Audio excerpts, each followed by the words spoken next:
Beautiful Smithfield, Rhode Island on this Memorial Day weekend. The USL Championship continues on with a matchup between the upstart expansion side and the side every team in the league tries to catch. It's Louisville City and Rhode Island celebrating their 50th anniversary. This match presented by the Rhode Island Lottery. Rhode Island Lottery is a proud partner, Rhode Island FC. Rhode Island's got a ways to go, but a win today, suddenly they pull even for the playoff line with their 6 draws in the opening 10 games. Louisville has a game in hand on Charleston Battery, 5 points off the pace. With Jamie Watson, Mike Watts on hand, and when you look at this Rhode Island team, you had 10 points, and suddenly this is a totally different conversation. But Rhode Island is going to have to learn these lessons the hard way. And this has to be the most frustrating bit for Conno Smith. In an expansion season, these are the fine margins and the fine details that can put you in a playoff position and comfortable in the Eastern Conference standings, or it can have you sitting second from bottom. If they can start to convert some of these drop points into wins in results, start to look to them to slowly climb their way up the Eastern Conference standings. And if Albert Dequa could start scoring like he did at the start of the year, even last year in Pittsburgh, it's going to change it too. Yeah, the 2023 Golden Boot winner in the USL Championship has yet to find that form, but overall, this team has only 10 goals on this season. So Dequa is a player that when he catches form, he starts to make players around him better. He draws more attention from the defenders, and today would be a perfect day to get back onto a goal-scoring streak. Good luck with that, because the Louisville defense is as good as their offense, and that's saying something. Well, the last 4 games, they've conceded 2. Prior to that, there were 3 games on the trot where they had consecutive clean sheets, a streak of 384 minutes without conceding. The key today is to try to get ahead early on Louisville so you can play with the lead, because when Louisville City take the lead and they're able to be a little bit more compact defensively, they're much harder to break down, and it's much more difficult to beat them. And for Louisville right now, death, taxes, and Ray Serrano scoring goals. Sunrise, sunset, Ray Serrano scoring goals right now. Those are the things that are sure to go along with yours. If he scores today, that'll put him in rare company along with Wilson Harris and Cameron Lancaster as the only players for Louisville City to ever score in 4 consecutive matches. Everything right now about Serrano, his movement in the box, his shot selection is what the difference is right now to this run of form for Ray Serrano. Danny Cruz said his Louisville side is worried about the wicked good soccer in Rhode Island. The advanced metrics say this is going to be a far more difficult game than the table initially portends. No team has a better goal difference in the history of the league through 9 games than Louisville. They hang it on the line against Rhode Island next.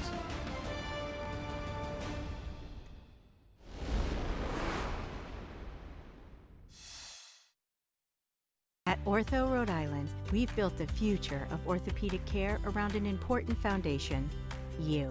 Our experienced surgeons and specialists offer the full spectrum of orthopedic care with leading-edge treatments and technology and a one-of-a-kind patient experience. From diagnosis to outpatient surgery, physical and occupational therapy, acute injury care, and advanced imaging, we make you the cornerstone of innovative care. To learn more or schedule an appointment, visit orthopedicsri.com.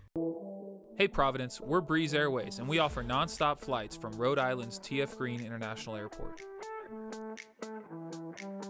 We're redefining what it means to fly up front. This one's for you. Introducing Breeze Ascent, the newest, nicest way to fly. It's seriously comfortable, satisfying, and affordable. Book today at flybreeze.com and experience the nicest way to travel. Breeze Airways, seriously nice.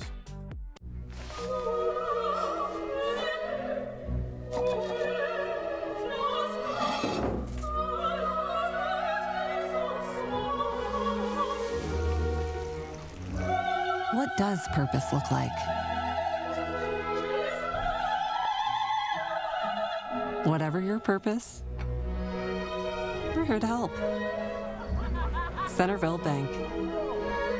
Progress on purpose. History is made in Rhode Island. Congratulations, Rhode Island FC, for achieving the dream and making this a reality. Rhode Island FC, the Ocean State's only professional soccer team, has kicked off its historic inaugural season. This is going to be a spectacle to enjoy. Rhode Island on the board! Family 4-packs are now available starting at just $20 per person. Don't miss your chance to be a part of the action. Get your tickets today. The future is bright for Rhode Island FC. Let's take a look at the starting lineup for Cano Smith, and we were wondering when we'd see Dikwa and J.J. Williams together. We're going to see them together today. This is the lineup that they wish they've had from day one, but for several different reasons, injuries and form, you've never been able to get these two together from the get-go. Now we get the opportunity to see that. Guizero provide the width on the left side. Turnbull, normally a right back, he'll be able to get forward. He loves to provide some service, and if he can make the box, he can try to provide the service for Dikwa and Williams up top. Meanwhile, for Louisville, they've made a couple of changes. Serrano comes back in, and then wide, they've got Jansen Wilson. That combo's worked. Well, and these 11 players have so much familiarity amongst themselves that there can be some interchanging in this group. This will be the shape 3-4-3 at times. If you need some help defensively, McFadden and Wilson can drop back, but they are so good in possession that they will put the 4 in the middle, 3 up top to try to press and try to put the back line for Rhode Island under pressure all evening long. Memorial Day weekend, and this matchup worth watching. Rhode Island looks for their second win. It's a side that's come so tantalizingly close. And maybe today's the day they strike the biggest upset of their young history against a Louisville team that nearly took out the mighty Seattle Sounders in the Open Cup just a few short weeks ago. And now turn their attention back to the league where they've been rampaging. Rhode Island gets the first touch. Here we go on this beautiful Saturday afternoon in Rhode Island. Rhode Island FC welcome Louisville City FC, their first ever meeting.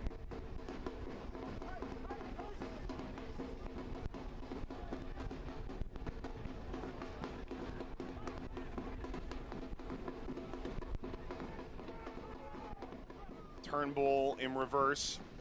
Yao through Koke. Winder brings it down.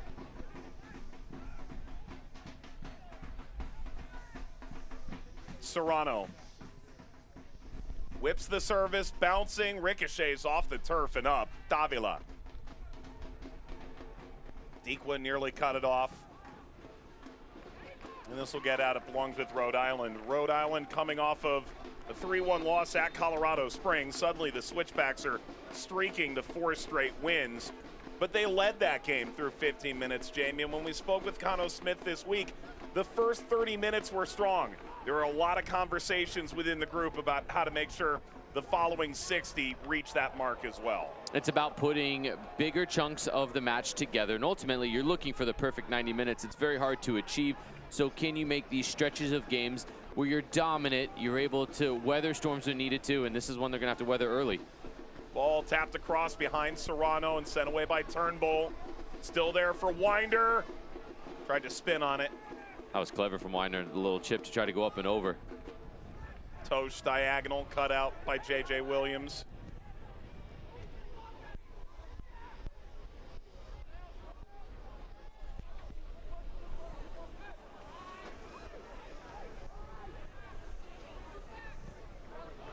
Wilson picked up by Kyle Adams. That's a deep incursion into the attacking third for one of the 3 center backs. On the move, McFadden.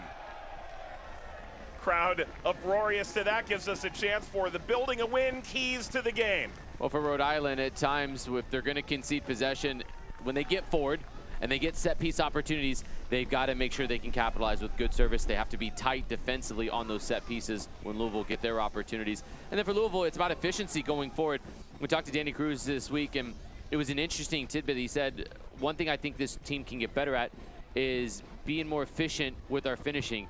And I told him, Danny, your team leads USL Championship in goals scored. You average over 3 goals a game. And he goes, I know, Jamie, but that's where this team is at. We could score more goals. We should score more goals. And on the road, they need to take their opportunities when they get them. It was a record-setting Phoenix side that was once plus 18 through 9 games. Louisville is plus 19, setting a new league mark. And yet that's sort of the nature of Danny Cruz, isn't it? He's never entirely satisfied. But it's part of what makes the team so good is McFadden lost it to touch. We look at their last 10 games across all competitions, US Open Cup and league play. 9 out of those 10 games, Louisville have scored 2 or more goals. Consistently, this group is able to find ways to get production from a different host and variety of players, not just Wilson Harris, who sits second in the Golden Boot standings coming into today's affair. Serrano, Davila, they've got it from unique places at times as well. Sean Tosh, multiple all-league selections in his background. Davila, that's sent out. Big accomplishment for Tosh in his last outing. Became the all-time appearance leader with 228 appearances. That's regular season and playoffs. Been with this team since 2017. The jersey hasn't come untucked since 2017 either. No, and if it does come untucked, he's quick to fix it. Good step. Ball was taken away and whipped through for Dequa. Dequa whips the cross. It's by Williams. Tapped over. Panayotou. Serrano, this comes out Turnbull.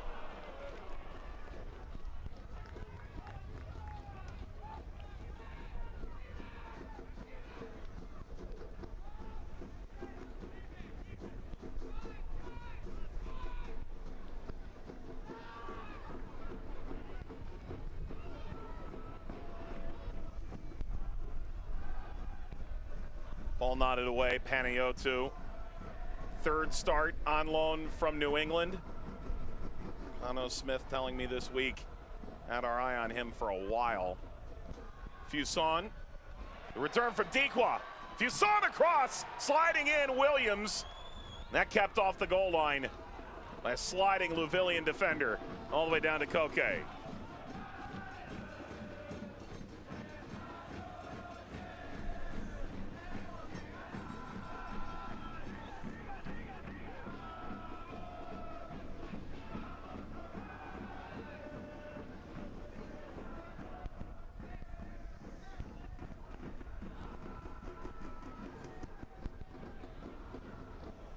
Ball brought down by Tosh. Now it's worth noting Clay Holstad has started the game, and he's the one pressing alongside Wilson Harris there. 12 for Rhode Island. He was not listed in the initial starting 11, but rather as a substitute. And so Quizera available off the bench now. Back heel McFadden. McFadden across, ball scuffed by Serrano. Another bright attacking moment for Louisville City. And again, it's just the interchanging play. McFadden on loan from Atlanta United, good feet. And Nodarse does just enough to take the sting off the effort from Serrano. Ball, hey!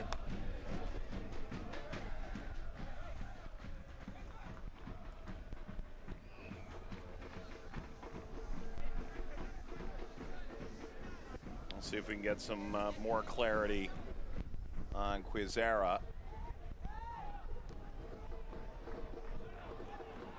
Ball drops down kindly. Fuson. Ibarra. Header toward Williams. Davila away. Alves. Flipped inside. J.J. Williams down. Kept away from Noah Fuson. And away from Ibarra. You know, the core of attacking pieces for Rhode Island, stunning on paper. And the fact J.J. Williams is only 27 minutes into his tenure should give you a lot of belief that there's more to come. Couldn't agree more. I think that's so well said. This group is massively underperforming in points, but it's to be noted their expected goal, their expected point total on the season from an analytical and data perspective says this team should be much higher up the Eastern Conference standings than where they are. So there is signs of encouragement so far. You just want to see it translated into points. And one thing that we talked about when we first came on the opening is the 10 drop points from winning positions they've had. Those have got to be converted. Oh, this opportunity. That checked up. It's going to go the other way. And that was Dequa pushing in. And Loss went diving out, but that was after the whistle. So Tosh suffers the foul. Yeah, Tosh had positioning, and it did check up. He actually read the flight of it, but it was just that little nudge from Dequa, and he tried to pull his arm back. It's clever. And had the first foul not have gone Damian Loss was second best to that effort. We would have been going to the spot, but nonetheless, I think that's the right decision from Jeremy Shearer, referee. That's a high boot. Now, the offside flag was up, but that's still a dangerous play. And Wilson Harris is down. And Ibarra's gone to check on him. So the order of sequence is the offside flag going up. There would have been some punishment, you'd like to think, for Khalifa Yao if he had caught Wilson Harris the way he did and the play was in an onside position. But because of that, we'll go back to the first infraction, which was the offside, and that'll really negate anything, and it's just an unlucky and painful turn of events for Wilson Harris.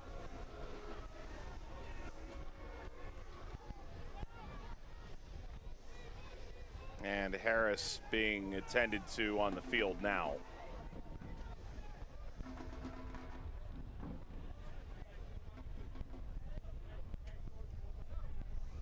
So stoppage here in Rhode Island, 10 minutes in. If you're Louisville, is this the way you wanted this game to be played? It seems like it's provided enough chances for them at the outset. I actually think both managers will be okay with how the first 10 minutes have gone. If you're Connor Smith in Rhode Island, you understand at times you're going to concede possession, and Louisville inevitably are going to get their opportunities. But they've handled them well. There's been no real clear-cut opportunity as of yet. And then for Rhode Island, they're getting numbers around the ball defensively in the middle of the park. And they've got Williams, they've got Dikwa up top to try to go and stretch as well. So there are signs of encouragement that they're getting their opportunities. Danny Cruz will be happy with his team's performance and handling those opportunities and the chances they are creating in the first 10 minutes as visitors today. There's the first-year head coach. This expansion side, Rhode Island, Connor Smith. Damian Loss off his line before Fuson could latch on. Smith, of course, played plenty of games up at the Revs over the course of 5 seasons.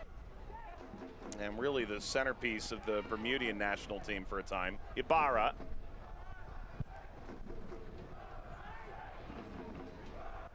Ordonez getting caught in possession there.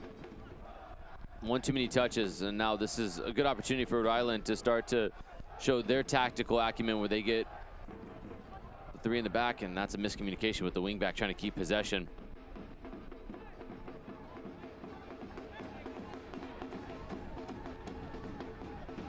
Ball driven outside.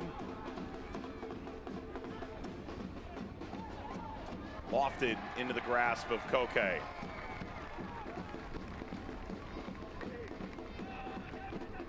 The Health Report is brought to you by Ortho Rhode Island, the official orthopedic partner and team physicians of RAFC. Learn more at orthopedicsri.com. Shapiro, Thompson, and Stoneman both out tonight. And Brian Ombie continues to rehab from a devastating leg injury suffered before the season began. I saw Brian around the Louisville training facility 2-3 weeks ago. How were the spirits? Yeah. Fantastic spirits.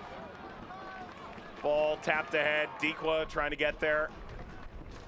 Ordonez helped to shield him away, but does have to put it out for a corner. I mean, you know how it is, right? Those 9-month-long endeavors. You find a passion for the game when the game's taken away from you, from Brian Ombie, who's been a stalwart in USL Championship and for this Louisville City FC side. It's a big loss.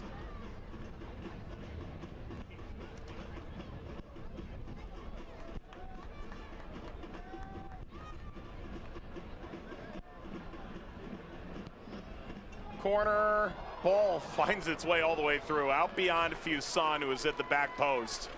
Nobody got anything on it. Panayiotou, they love the option he provides off set pieces, and he put that in place for about 4 Rhode Island players to have a whack. I love the addition of Jack Panayiotou, the 19-year-old who has a ton of attention on him as a youngster. He's had some success at Major League Soccer level, MLS Next Pro with New England Revolution 2, but to get consistent minutes at 19 in a talented side, playing for a manager that played in Major League Soccer and understands the ambitions of a young player like Panayiotou, you start to see that this could be a quick acceleration for him. I think it's a shrewd move from Rhode Island to go and grab him on loan. And you can see with his delivery from the corner, it's in the right position, but it's with pace as well. And Williams flashed across and was inches away from grabbing a lead for the host.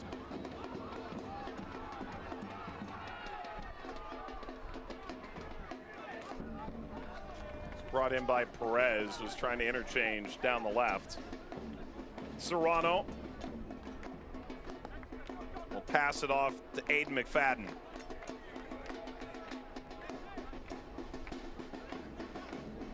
Mid-season acquisition on loan from Atlanta.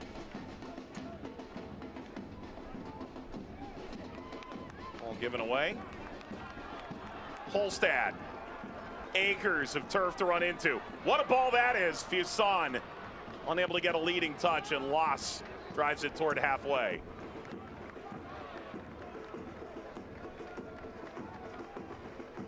If Fuson's able to get that first touch out in front of him, that ball was perfection. When Fuson gets in space 1v1, he's a nightmare to defend. That's why Holstead quickly takes a couple driving touches forward, but then understands, I want to get it into the playmaker, give him the option to be able to go 1v1. Williams looking to combine instead. Louisville at full speed. Serrano, he's trying to catch Koke off his line.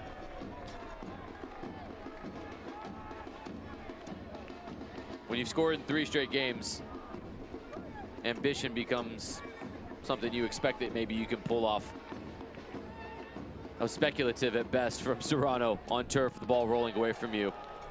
And a goalkeeper like Koke Vegas, who's very quick and can get back and cover some ground. But one thing Danny Cruz will not take away from his players is the freedom to be able to make decisions for yourselves. And I think in that moment, Serrano called his own number, anticipating that he'd be able to pull off the spectacular.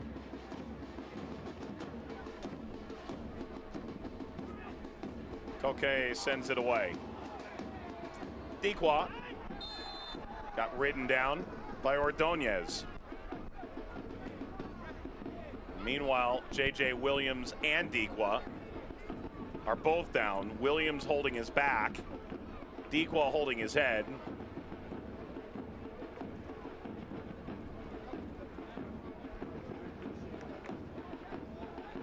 Oh, that's a tough landing.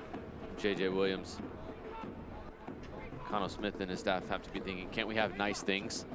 Please let us be able to have these two on the field healthy. They combined for 32 goals last year. Dequa 20 with Pittsburgh, and then 12 goals, but also 9 assists for J.J. Williams at Tampa Bay. It's only been 27 minutes plus the 16 and a half tonight that these two have been able to play. It's just together. On paper, as you're building this team and you find 2 foundational pieces up top, each one respectively could be a foundational piece for a team. You get 2 of them together. I haven't been able to see them consistently on the field this season. Well, and it's interesting, right? Because we've seen Williams try and play more combining play, top of the penalty area. Deke was sort of known for his ability to poach goals. So you essentially bring in 2 center forwards. You've got Williams playing deeper here at the moment, Deke with the tip of the spear. How do you get those 2 in great positions when, in theory, their best position is the same one? Yeah, maybe a little bit of a square peg round hole, but you're going to jam that square peg into the round hole and make it fit because you've got to get them on the field. And Noah Fuson is a quality player as well, so those front 3 are scary, but right now they're not able to get possession of the ball. They're really struggling to get build-up that then puts passes through and slips them in like both of those players were accustomed to in years past, where they're getting their goals from advantageous positions. It's a lot of long balls and winning second pieces right now, and I don't think that necessarily plays to either one of their strengths. Fuson trying to play Dequa in behind. Loss puts it on the deck through Ordonez.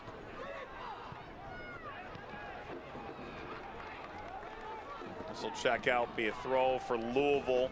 RAFC family 4-packs now available. That's 4 tickets, 4 hot dogs, 4 drinks, and 4 times the fun for just $20 per person. Visit RhodeIslandFC.com/tickets to learn more. Next chance to see this team at home. They'll go away to Hartford and then host Detroit on June the 8th. Here at this temporary home while they continue work 11 miles away. Tidewater Landing. Sent away by Loss. Winder. Incredible feat from Winder. There's a lot of reasons he just got a multi-year extension, but that's a pretty clear example of one of them. Well, as we had the conversation with Danny Cruz, Mike, you've covered Louisville City maybe more than anybody else that I know, and you know the familiarity and the story with Winder, but I thought it was really interesting to hear Danny Cruz tell us this week in the offseason. They sat down with Elijah Winder, said, we're going to change your position up. I want you to buy into it. Wilson seeking Wilson Harris, and that's sent out for a corner. And to the credit of Elijah Winder, at 21 years old, he took that on board and said, okay, I'll try a new position. And all that to say it leads to the success he's having this season, playing in his 10th game this season, and the new multi-year deal and a bigger payday for it. And there's ambitions for more for Elijah Winder beyond this. Could be following his brother to Europe, could make a move to Major League Soccer, playing at an extraordinary level. Corner for Louisville, that's dealt with ease, but Serrano backstops. Dequa providing pressure from behind. Jansen Wilson, diagonal, header in front toward Ordonez. Winder trying to pull it down. Perez got a piece, and out to the halfway line. Dequa will watch this out. And for what it's worth, right? Think of this.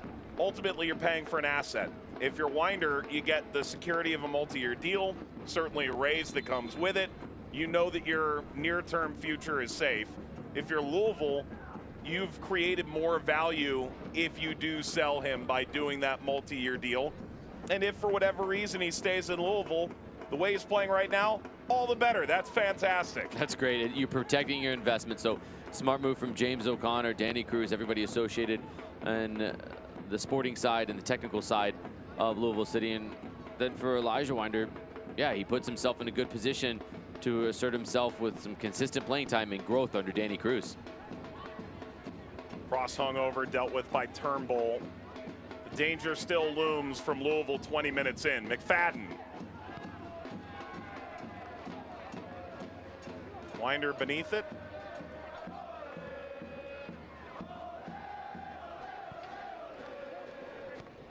Louisville, along with, you'd argue, Orange County for sure, the homegrown money makers in the end in the USL Championship. It's worth noting as this ball hammered diagonally, and the check inside, that'll leak out in front of Harris and out. Whether it's Jonathan Gomez, it's Josh Winder, it's Kobe Henry, there are seven-figure price tag guys that are going to end up coming out of this league with a little more consistency. And whether that's Elijah Winder or not, every GM, every coach we talk to makes it abundantly clear that those multi-year deals, when you start to really see the breakout, are critical to continuing that selling league mentality. Like every league in the world is a selling league, right? Because you invest in your players, you produce players, and then you sell players on. So with that, if you can follow that business model, it's a way to find success during the year or two or however long a player is there, and then beyond when you sell them.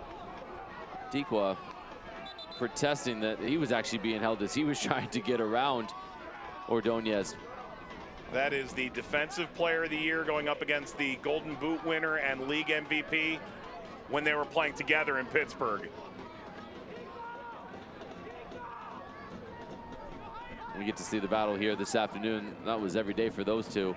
And on that replay that we got a look, great look from our crew. I think that was the right decision to give the foul on Dequa.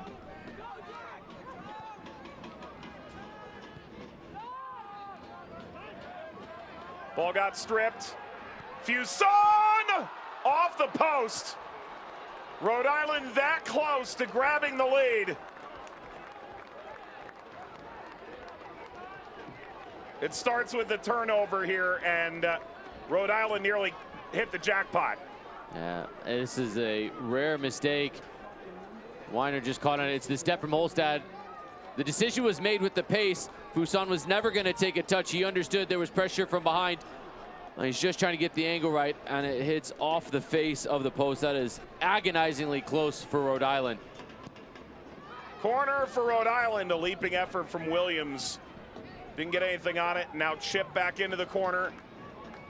Hangs up for Panayiotou. Turnbull, that deflects.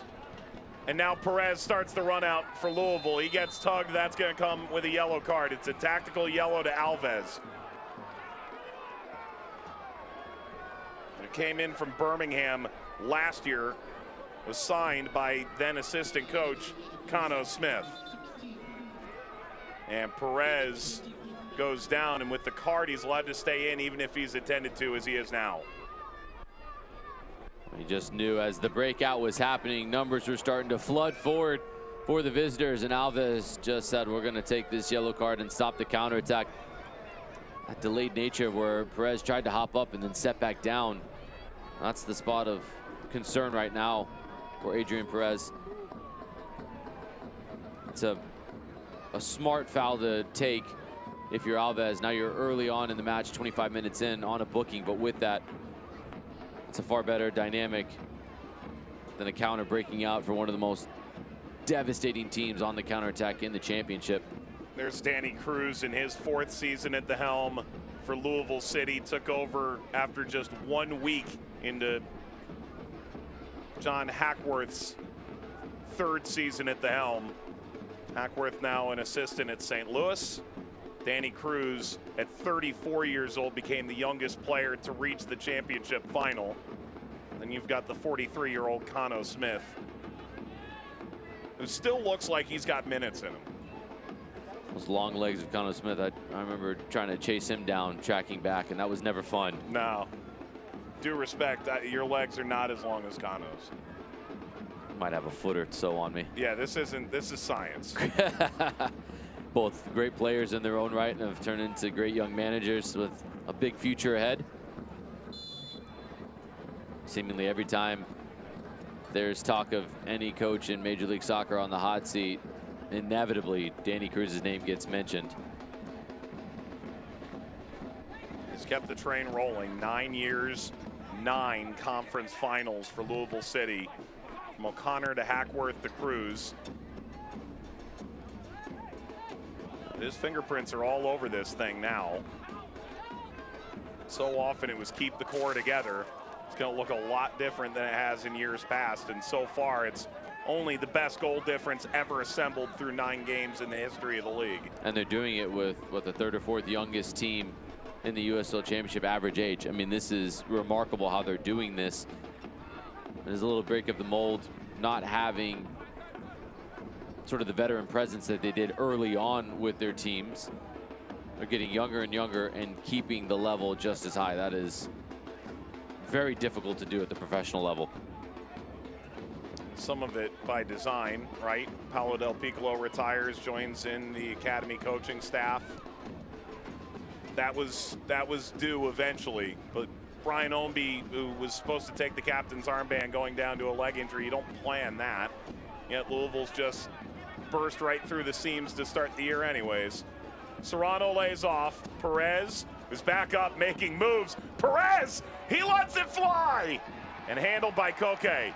Serrano was trying to get that delicate touch to redirect. Alas. This is ridiculous footwork from Perez. On turf makes it even more difficult. Go by you, I'll go by you. And then he'll get the effort, which is trying to sneak into the corner. Serrano could have just redirected that, as you mentioned, Mike, very astutely, but my goodness. Here they go again. Jansen Wilson. That's blocked by Nadarce and sent out by Holstad.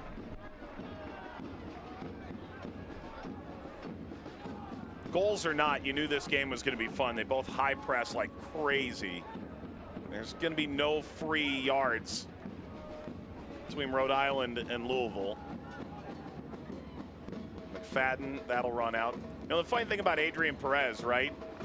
I think at this point we recognize it more his time at LAFC, DC United. He's been in the pro game now for a while outdoors. But when he left Loyola, he really thought it was over. He ended up trialing at Ontario Fury. That's a major arena soccer league side. Ended up scoring 2 goals a game with them and then getting the opportunity to come back because Preki initially set it up at LAFC for him to get a shot. So him playing on turf is like going back to the old days. No wonder he's able to make slaloming runs in tight spaces on turf. This is fun for him. Here he goes again. Leans inside, Serrano. Serrano. That hangs in the air off the deflection and gets scooped up and sent along by Alves. And now a foul from Ordonez. These Louisville 3 center backs are living in the attacking half. The starting positions for each team will really tell you something about how this game is going. Louisville City, Ordonez commits the foul, but he's committing it on the center forward 25, 30 yards into the attacking half. That'll tell you everything you need to know. Stephen Turnbull playing a wing back today has looked like a right back today. Tactically, this is not what Rhode Island want to have happen, but it's more because of the pressure from Louisville than it is Rhode Island just turning the ball over and being careless with it. It's just really constant swarming pressure from Louisville City. You know, everyone's relationship is different, right? But that's Dequan Ordonez tied up again. You see each other in training every day while one is winning the Golden Boot and the other is winning League Defensive Player of the Year last year in Pittsburgh. And you have to imagine those battles were really something. But also, there really can't be a lot left unsaid at this point. There's not some newfangled thing that's been picked up in the last 6 months that dynamically changes the experience that you had going against them every day. This is just picking back up where they left off. Oh, there's a little something going on off the ball here. Peniotu and Widener. Williams is coming in as well to have a conversation. Leave it to Kyle Adams to be the peacemaker, I guess. Sunshine. It's a great Remember the Titans shout there. I'm not sure that that movie would do all that much for him. Bright side, strong side? Think you'd get that reference if you said it? I question it. I don't know that that was a #1 hit in Auckland the way it was here.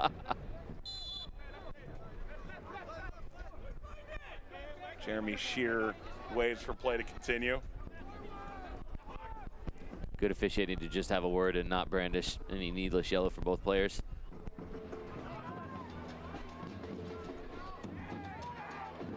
Header from Wilson Harris runs out of play. Coming up on Wednesday, May the 29th, Monterey Bay take on Eastern Conference leader Charleston Battery. It's a 10 p.m. Eastern time kickoff on the CBS Sports Network.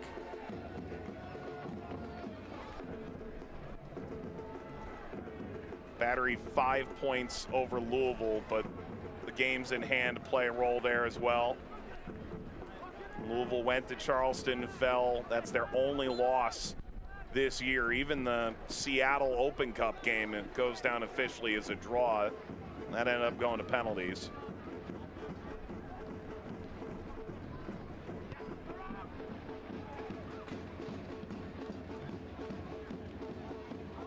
Looking forward to that match on CBS Sports Network with you, Mike. It'll be a good one. Devin Kerr. I don't see him often enough.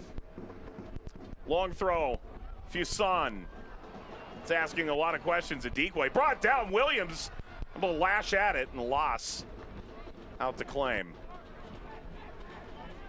J.J. Williams, that took 1/10 of one chance for him to just put a charge into it and have a chance. It just looks innocuous, like it's just a blast with his toe inside of the 6-yard box, but that's purposeful, and that's just trying to catch everybody off guard. And it's quick thinking, and if that doesn't hit the leg of the defender there, that could easily sneak in past Damian Loss.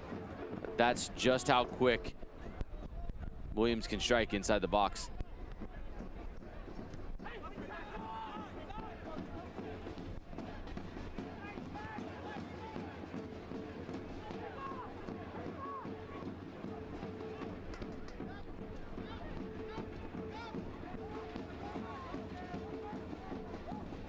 Okay, Vegas. Adams got usurped. All right, sportsmanship. Turnbull and Adams. I don't mind the physical nature of these two teams chirping at each other a little bit. I think for Connor Smith, a team that's got 1 win in their first 10, you want to see some fight in your group. And who better to do it against than a team that is looking to inch their way closer to the top of the Eastern Conference and the top of the standings in USL Championship. A surprising result last night for the Battery at home.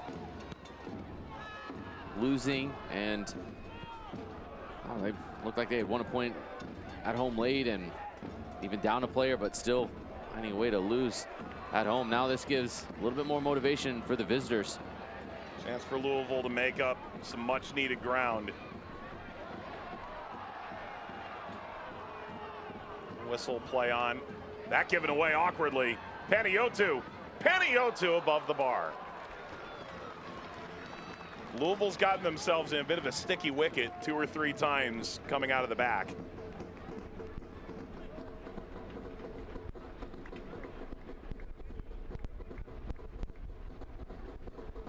Miller Lite 2-packs now on sale. You can bring a friend, crack open a cold Miller Lite. Enjoy Rhode Island's professional soccer team for just $25 per person. Visit RhodeIslandFC.com/tickets to learn more. Couple of Miller Lights. You can sign us up for that. The game at Burns Stadium? Yeah. My goodness. That's a wicked good time. Across from Winder. Holstad, along with Nadarse, send it away. We just need an invite. That's all we need. That's all we're waiting for. Buddy, it's only 25 bucks. I appreciate you picking up the tab. Yeah, fair enough. How much fun does this look, though? What a lively atmosphere today. A perfect day. I love what Rhode Island are building here. I think a Tidewater Landing is going to be one of the premier venues in this country to go and watch a game. Just brighter days ahead for this club, and it's only going one direction. If you could buy stock in this club, take my money. I would love to be right there in the stands watching a game here today. Serrano. Giving away, Serrano again. Still McFadden. Cracks that across. Jansen Wilson provides the width. And we spoke with Connor Smith, gave a lot of credit to Danny Cruz on a lot of accounts. They start speaking about the Louisville organization. He goes, that's the best training ground, the best stadium in the league. There's a lot to be said about that. And Rhode Island's trying to build something very similar. Harris for McFadden. McFadden onto his right, got overtaken by Panayiotou.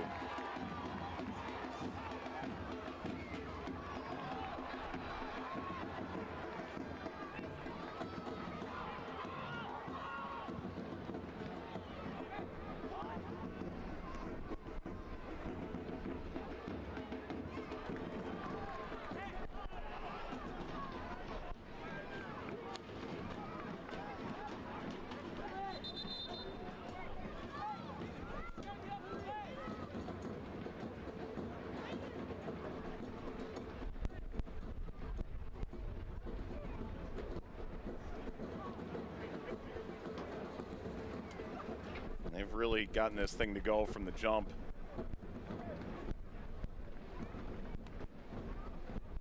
News came just a couple of days ago for Rhode Island that Brett Louie, who had initially arrived from the league office with USL November 2022 as the president of Rhode Island FC, has stepped down from the side. Take on a separate advisory position with Fortuitous Partners, the development company behind the soccer stadium in Pawtucket, the aforementioned Tidewater Landing project. Ball driven wide. McFadden trying to get the end line, and that floats out of play. You know, any new club, whether it's trying to get that, as we've seen in Indy Stadium, over the line, it's trying to get the right collection of players. Just because you have it all on paper doesn't mean it doesn't take some chop change, some learned movement. So Rhode Island continuing to navigate those waters, no pun intended. There's a lifetime of work that Brett Louis can be proud of for all that he helped do with his team to get us to this point. And maybe he's just too good of his job because the company that was working to help get the stadium saw how good he was and said, hey, why don't you come work for us, essentially. So maybe a backhanded compliment in there, but one of the most forward-facing, outspoken leaders of this team as they built their way into their inaugural season. And tremendous job well done, and excited to see what's next for him in this club. Here comes McFadden. Heavy touch inside. McFadden corrals.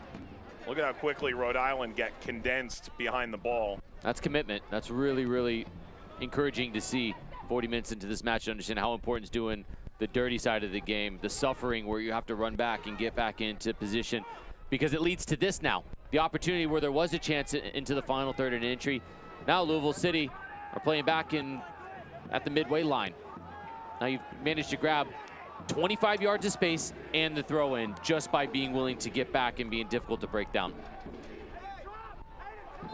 By the way, worth noting, worked with Brett Louis through the USL League office over the years, operations in a league with League One, Championship, League Two. I don't envy anyone who's helping to string along 100 teams across the country. And he always made it seem an easier job than it was. So credit to Brett for what he did before he got here too, because I'm not sure there's still a league so much as a smoldering pile of rubble in Tampa without Brett holding it together. Job well done for sure.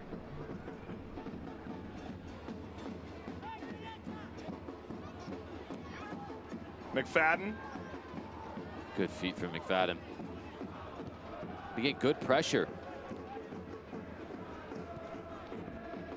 They say all the analytics about their pressure show them in the top 90 percentile. Ball into the area, Perez. I'll go whistling by everybody, and there were options galore, including Davila coming out of midfield.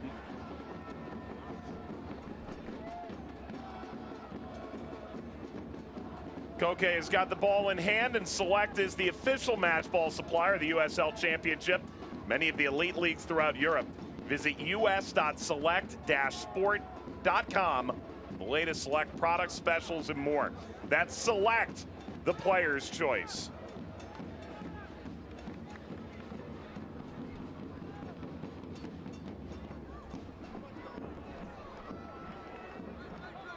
That'll just slip all the way through.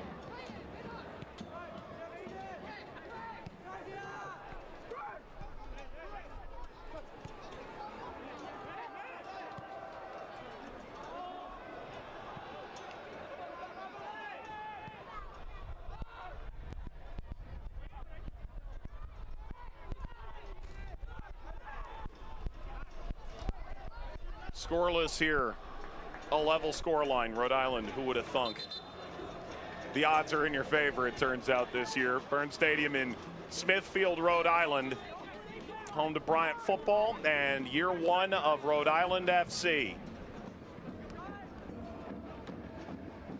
Rhode Island 6 draws on the season, but just the one win. They get one today. Suddenly they're right at the playoff line, everything in front of them, and they'd have the best scalp in the entire championship. Only Charleston has managed to beat Louisville 7-1-1 on the year. Winder knocks it outside. McFadden, contemplative, sends this again, trying to go from one wing back to the other. Brought down by Winder, got the shot away, falls, Harris, that deflected. Comes back out to Davila. Tosh. There's down to Koke. Nearly a catastrophic mistake from Rhode Island. Instead of wanting to concede the corner, keeping the ball in play and putting it up in the air inside of your own 18, Winder took that touchdown, and it was a heart and mouth moment for Rhode Island just because you didn't want to concede the corner. At times you may wonder, why does a defender do that? Why do they just play it out when you don't know what's around you? Well, the alternative is sometimes you can only turn and put it in the air inside your own 18. I think conceding a corner, getting everybody back defensively with their marks is far better of an option than getting 3-4 players from the opposing team trying to win the ball and quickly turning and get an effort at goal.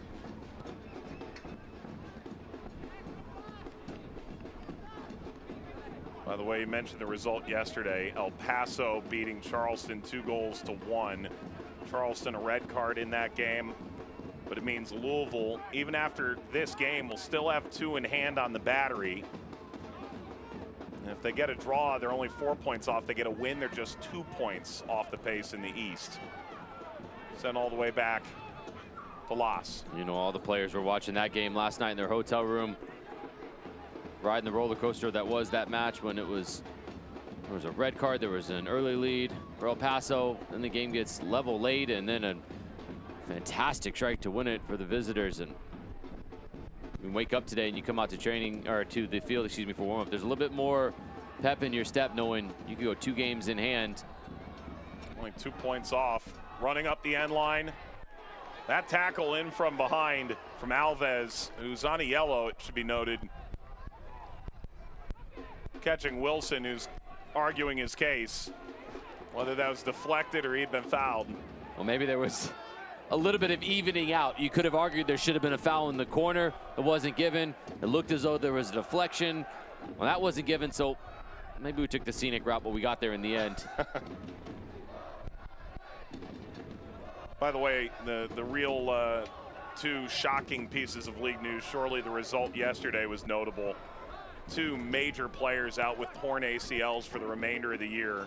Rodrigo Lopez for Sacramento, injured in the upset win in the Open Cup against San Jose on Tuesday. And then Forrest Lasso, the center back for Tampa Bay Rowdies, will miss the remainder of the season after tearing up his knee. 3 added minutes at the end of the first half here. And here's to hoping that bad things don't happen in 3s. Whistle's gone here as Ibarra brought down by Perez.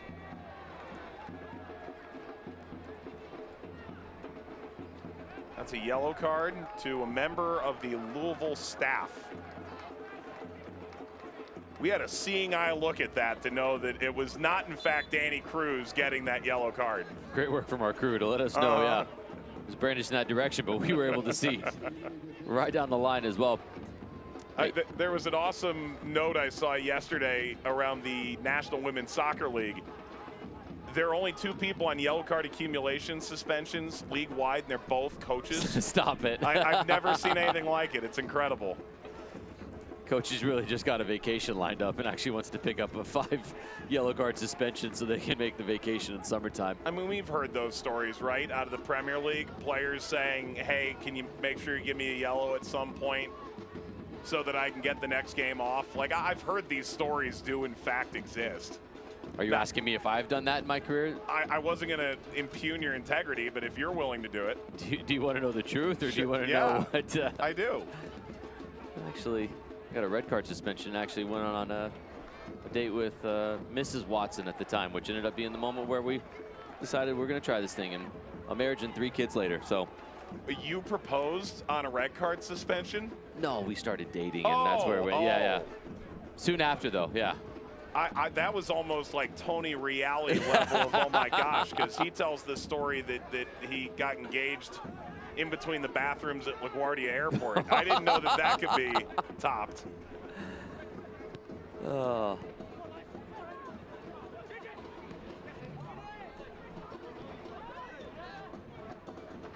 Well, Rhode Island's hung in there, and pretty much every decent look Louisville's had, a Rhode Island defender is ably stand in the way. Yao arrives, and that's a high boot from Serrano.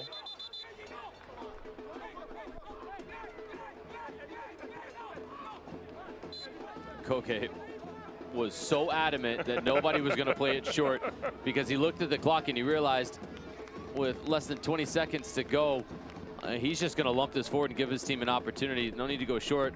Let's just go route 1 and see if they can create something out of nothing and steal a goal before half.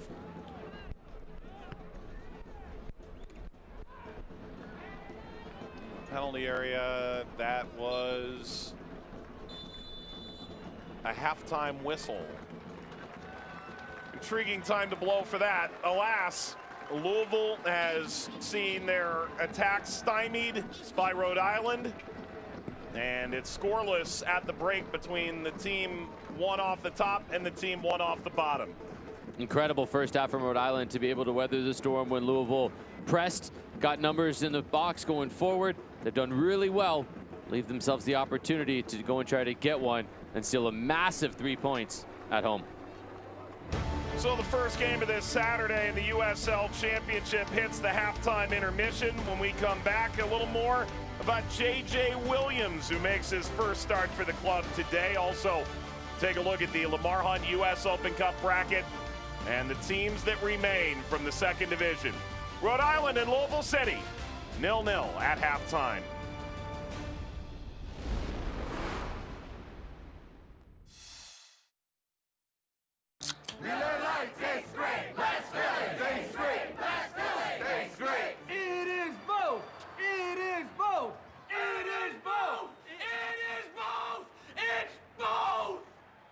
Hey, thanks for the backup.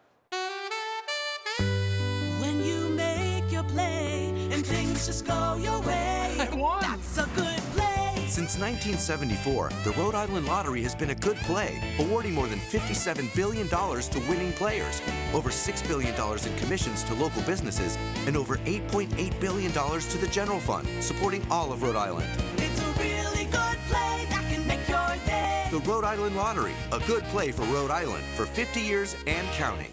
At Ortho Rhode Island, we've built the future of orthopedic care around an important foundation, you. Our experienced surgeons and specialists offer the full spectrum of orthopedic care with leading-edge treatments and technology and a one-of-a-kind patient experience. From diagnosis to outpatient surgery, physical and occupational therapy, acute injury care, and advanced imaging, we make you the cornerstone of innovative care. To learn more or schedule an appointment, visit orthopedicsri.com.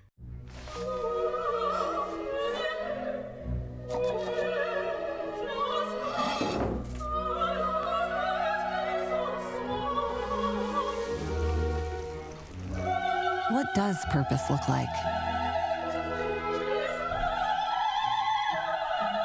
Whatever your purpose, we're here to help. Centerville Bank.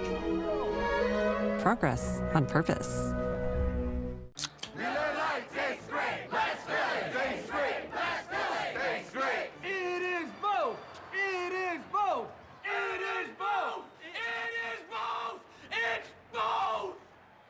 Hey, thanks for the backup. Welcome back to Rhode Island. Rhode Island FC and Louisville City scoreless at halftime. If you're looking for goals, perhaps it's Cano Smith's earliest charge at Birmingham Legion. 12 goals over 3 seasons under Smith and Sohn. J.J. Williams has blown up the last 2 years. 24 goals. And now in Rhode Island, he's starting to write a wicked good soccer story. I'm Jerome Williams Jr. I go by J.J. Williams. Oh, my journey's been crazy so far, especially growing up in Montgomery, Alabama. Soccer's not really very big at all. I didn't even know what a soccer ball was until I was probably 10, 11 years old. My brothers were up at the YMCA. That's where all the games were and everything. This lady came up to me and she said, "I have shoes for you and I have a jersey. This team needs an extra player." I scored 2 goals and things kind of took off from there. I ended up having to travel an hour and a half to Vestavia Hills. That's where I played majority of my club soccer growing up. I was thankful enough to get drafted by University of Kentucky. I played for 3 years. I knew that I wanted to go pro. I didn't know that it was possible. I didn't know what it really took. But my junior year, the soccer team at Kentucky, the program took a turn and everything just started trending upwards. I was blessed enough to be a finalist for the Mac Herman, which is essentially like the Heisman for college soccer. And we had the Mac Herman ceremony, and then immediately after we had to go to the draft. And first round, Columbus Crew comes up and calls my name, and my whole family was able to be a part of it. And being able to say that I got drafted in the first round as a professional soccer player, as a kid from Montgomery, Alabama, is something that I did not see happening. My first year when I was with Columbus, I got sent on loan to Birmingham, and it was the first time I'd met Cano. No matter what it was, I think that he really just continued to push me as a young player, and I needed that. He was there for the birth of my son. It was scary. I just was a young kid. I didn't really know what to think. He just kind of was able to talk me through it and let me know how blessed I was and remind me that it's all about family. So my wife and I, we met in Kentucky. She was a gymnast. Fast forward, we got married. We had little man, Jerome Williams III. He goes by Trip, as Triple. He's amazing. He is chaotic, really sweet, and he is smart. My aunt and uncle put me into competitive fishing. One summer that I was up, I absolutely fell in love with it. It's something I like to do with my son. I have the little chest harness. I have him strapped onto my chest. I catch a fish and he just starts laughing. Scoring goals it's the reason why I play. I mean, how I grew up, my dad has always kind of told me, you want to make sure that you put yourself in the position at the end of the game to take that shot. Growing up playing basketball, that was it. Always wanting to take the last shot. You don't hide from the ball, you go and ask for it. You just have to just show everybody that you're him, you're that man. The welcoming that I got and received when people had no idea who I was or who was being signed or anything, I think that it really shows how big the following is here, and then also kind of what to expect this year coming up and in the years to come. It's pretty exciting. My goals are still very high, but I'm not at the end of my journey yet. I got a long way to go, and I'm excited to get there.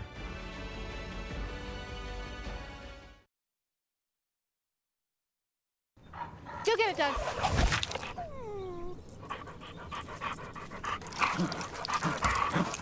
When termites show up, so do we. Terminix it.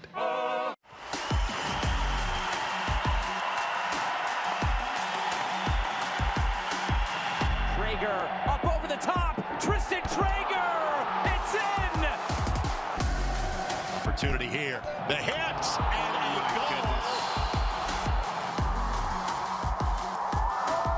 goal!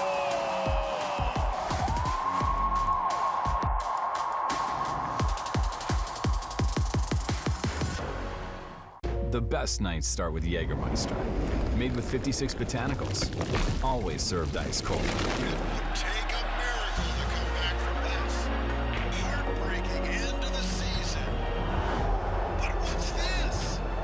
For the moments when anticipation counting down. 5 seconds. 3, 2, becomes celebration. Jägermeister, Meister the moment. They're hungry for the women's game. They want to see women's soccer. They want to play women's soccer, and that's what we're building at the USL. You can see it in my eyes, only want the best. Running every night, won't settle for less. Got me looking to the sky, got me feeling blessed. Got this fire burning up inside of my chest. Burning up inside of my chest. Got this fire burning up inside of my chest. Looks great.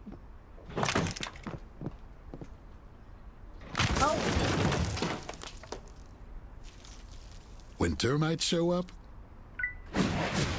so do we. Terminix it. History is made in Rhode Island. Congratulations, Rhode Island FC, for achieving the dream and making this a reality. Rhode Island FC, the Ocean State's only professional soccer team, has kicked off its historic inaugural season. This is going to be a spectacle to enjoy. Rhode Island on the board! Family 4-packs are now available starting at just $20 per person. Don't miss your chance to be a part of the action. Get your tickets today. The future is bright for Rhode Island FC. These fans are winners of the Seriously Nice Seat Upgrade presented by Breeze Airways. Every match, 4 lucky fans are provided a premium match day experience courtesy of Breeze Airways, a proud partner of Rhode Island FC. Mike Watts, Jamie Watson back with you. How about we get caught up on the news and notes from the championship and beyond. Sacramento, New Mexico, Indy all advance. Indy did so against Detroit, New Mexico, and Sacramento Cup sets. Get ready for them quarterfinals, Jamie. Here we go. We are down to the final 8, and we cannot wait for it to see how this is going to play out. Keep an eye on Mark Briggs. Always finds a way in the Open Cup to dial up the right number, made it all the way to the final, where they lost eventually to Orlando City. But New Mexico, they've quietly gone about their business, and LAFC better put the right lineup out because New Mexico United can go and turn anybody over. Sacramento, the only championship side that will host a quarterfinal game. Atlanta will see Indy, and then the aforementioned New Mexico LAFC game. Here's what's coming up tonight around the championship. CBS Sports Golazo Network on the CBS Sports app. It'll be Indy, who are on fire right now, against Phoenix Rising at 7 Eastern time. There's plenty of action on ESPN Plus as well, including the Rowdies without Forrest Lasso and the Riverhounds, who finally found their form. Yeah, Bob Lilly has finally gotten his team to look like a Bob Lilly team. It's a slow start for the Riverhounds, but they've started to find consistency, and now they get a test against Memphis 901 FC tonight. And in the late window, Orange County and Loudoun. It's another West Coast swing for Loudoun United. Who would have thunk? Sacramento Birmingham has a little bit of juice to it on ESPN Plus as well. Yeah, of course it does. Those are some good matchups, some tasty ones tonight. You've got your pick of the litter for some late night USL soccer, depending on where you might be in the country. That Orange County Loudoun, a rematch of the Lamar Hunt US Open Cup, in which Loudoun upset Orange County on the road. 18 days later, Orange County get a chance to make amends for that loss. Here we go again. Meanwhile, here, first meeting between the sides. The second meeting between them will come in Louisville on June the 22nd, less than a month from now. Who's going to be looking for the rubber match? Rhode Island and Louisville scoreless at the break. The second half is coming up.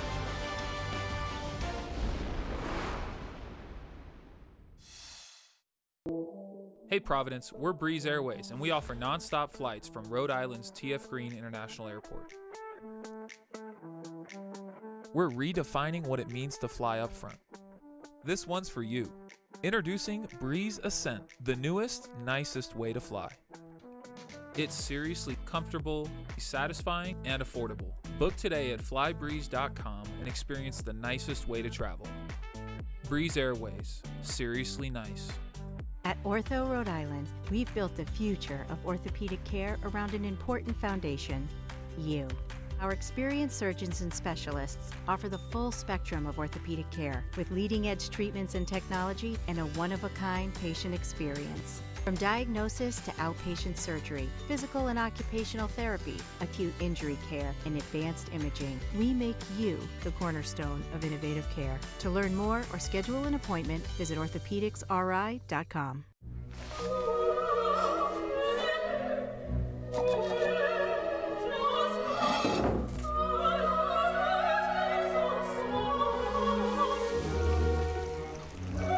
What does purpose look like?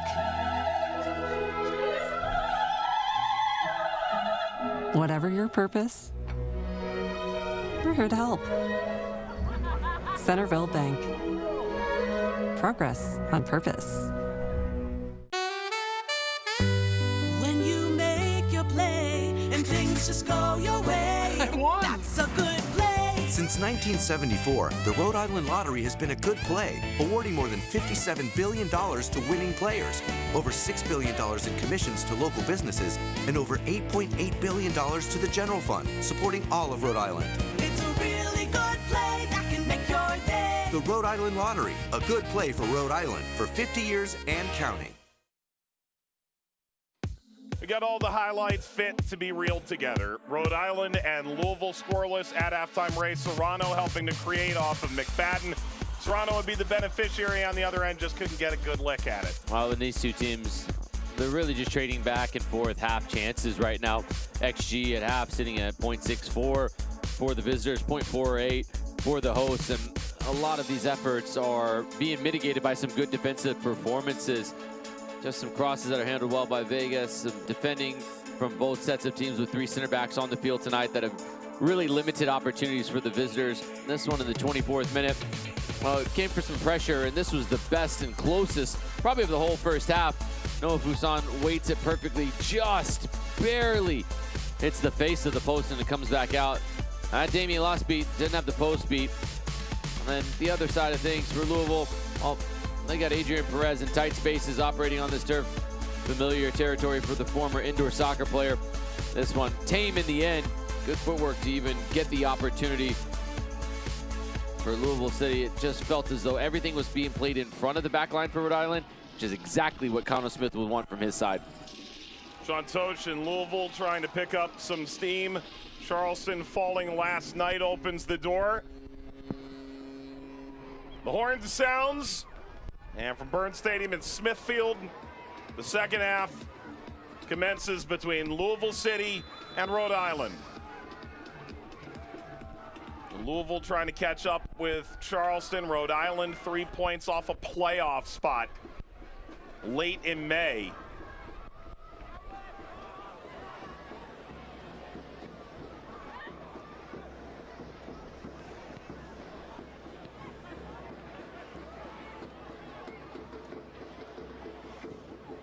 Interchange, ball across. Wilson Harris brought it down. Skipped back toward Perez. There was a change at halftime, and it gets the only player on a yellow card off the field. Gabby Alves comes off, replaced by Colin Smith. You know, you and I were chatting about Stephen Turnbull playing on a different side. Colin Smith comes in a natural right back. Ball hangs up in the air. Up to Fuson. Parachuting toward Dequa.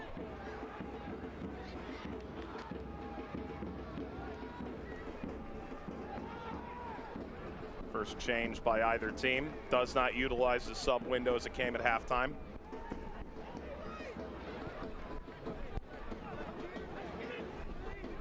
Turnbull.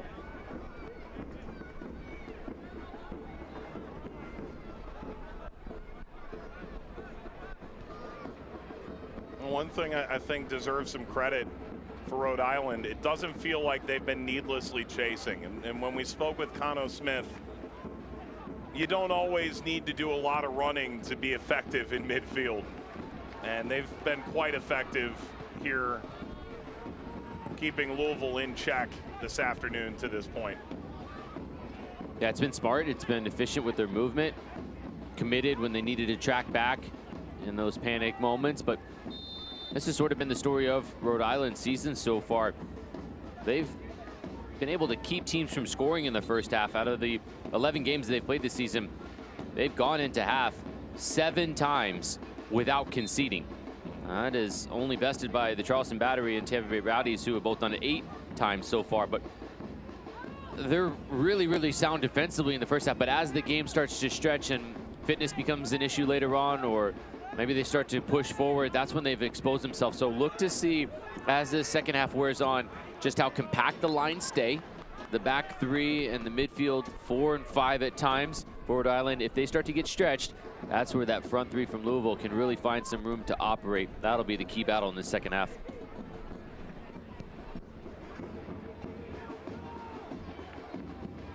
Fuson caught up to it. Runs the end line, lashed toward Dequa.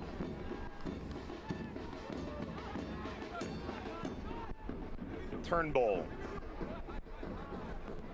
Oh, what a difference it makes. If Turnbull's able to make a clean touch, he's winning that ball 5 yards into his own half. Because he doesn't, now we go an additional 20 yards back, and you've got to start a little bit deeper. It seems like a little thing, but it makes the difference of where's the build-up phase start from. And all this work now could have potentially been 20, 25 yards further up the field instead of all the way back with their goalkeeper. Yao. Colin Smith working off it. Game of cat and mouse with Louisville's front 5 continues. This is a Dequa solo mission. Loss. Able to stay inside the line.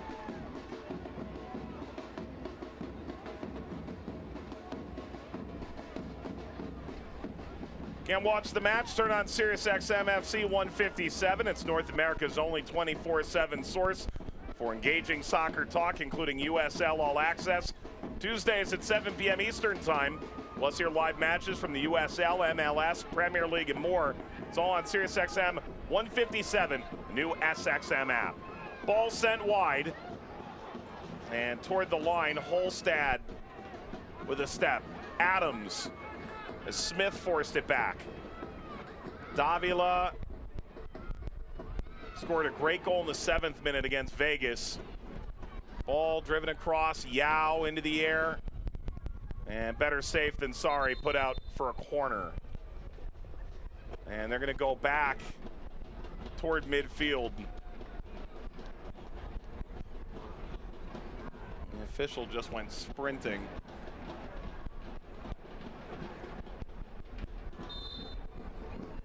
And it looks like he's satisfied.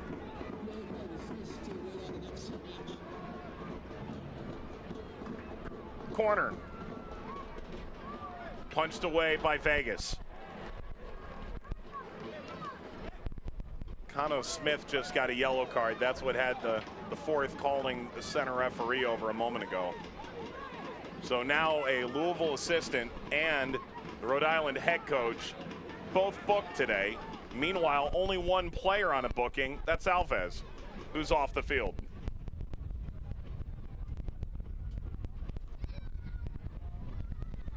At this rate, Alves is in more danger on the bench than he ever was on the field of getting a 2nd yellow. Referee got some new yellow cards, wanted to show both benches. This is an even-handed man. Ball into the box. Harris, the angle was tightening, and Nadarce went stride for stride with him. Nadarce over 700 days between goals in the league. Had a critical goal against Colorado Springs, although eventually the scoreline would turn against Rhode Island. Here's the recovery. I mean, tremendous recovery because he overcommits on the first one. Harris rolls him. And if Nadarce isn't able to recover and win that is a tough angle to react for Vegas. The 2nd best goal scorer, Wilson Harris, bearing down on you. Service across, met by J.J. Williams. That'll be a throw.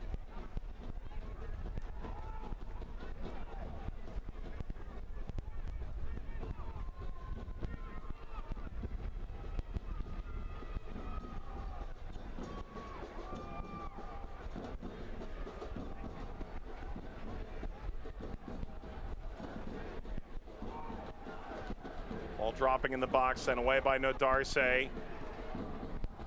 Davila. It's good work from Ibarra. Didn't find Dikwa. Dikwa wants these balls in behind to be able to go for a foot race. Perez held up. Away from Panayotou. A little bit of space out here.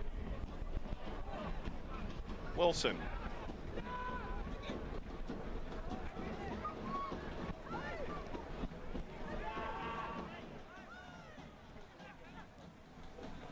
How quick can Rhode Island transition here?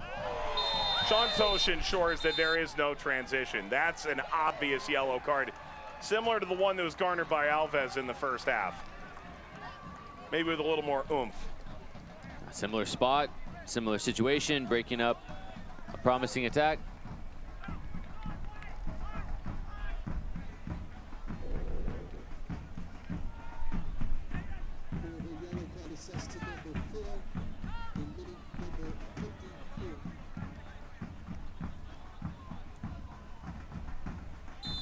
.32-year-old Sean Tosh understanding the situation and mitigating that attack before it could break out.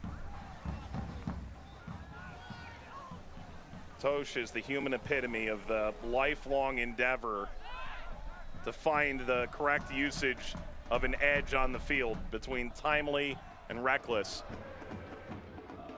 Something he's improved upon year over year. Only his 3rd yellow this season. Which isn't to say if he needs a week off, he won't be able to pick up one in short order. Bypassing McFadden, sent toward Williams. Header down, Davila. Oh, what a ball. Out into space. McFadden. Spots Serrano. McFadden again. McFadden serving. That's air high. Wilson tried to get a piece. Ball ricochets back out. Winder. Winder. That's blocked. And now sent away by Fuson. Williams settles for Rhode Island. there has not been one ball seemingly that's been shot by Louisville that's actually gotten to Koke. This headed back awkwardly, and it's going to be a whistle against Dequa on Ordonez. Otherwise, it would have been a corner. That was an interesting decision from Fuson to try to bring that down. No, Darcy blocks the first one, gets up and comes and closes down for the second time. What a fantastic work rate from No Darcy in this moment. That one's saving a goal. This one as well. My goodness, committed defending from Frank No Darcy. Yellow card to Dequa for that push.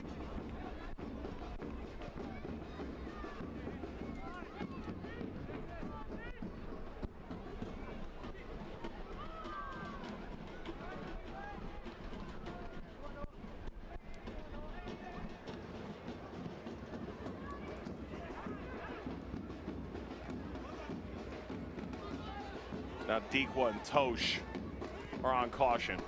Fuson. Dequa and Williams making central runs, but Tosh intervenes. Got run over by Fuson.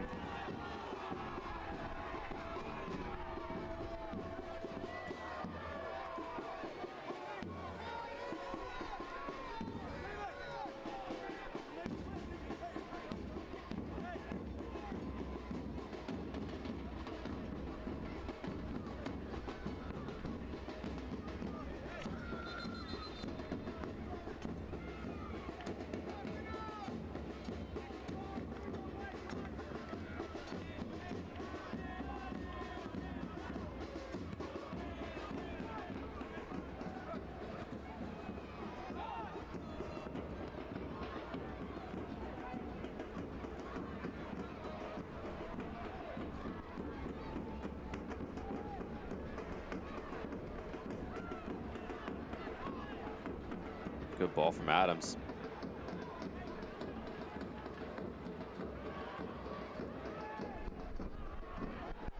Wilson Harris spins out of that, and now the cards are really flowing.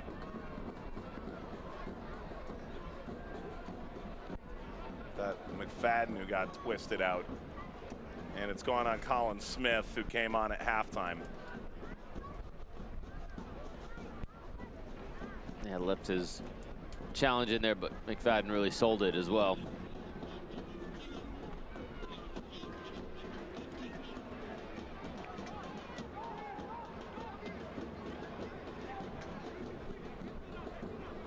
The key to the match today for Rhode Island were set pieces. So they got to make sure defensively they win this race back. They're starting their position at the top of the 18. So they're inviting some space for this ball to be played in behind from Perez with the left foot, if he chooses so. Try to land this in that corridor of uncertainty, the penalty spot in the 6-yard box. Free kick from Perez. That's snatched by Koke. Forget uncertainty, he was trying to can that into the top corner. Huge distribution.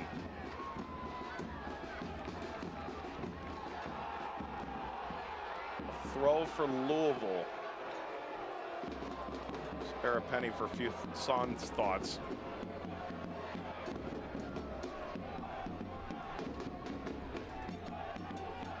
By the way, 6 blocked shots by Rhode Island.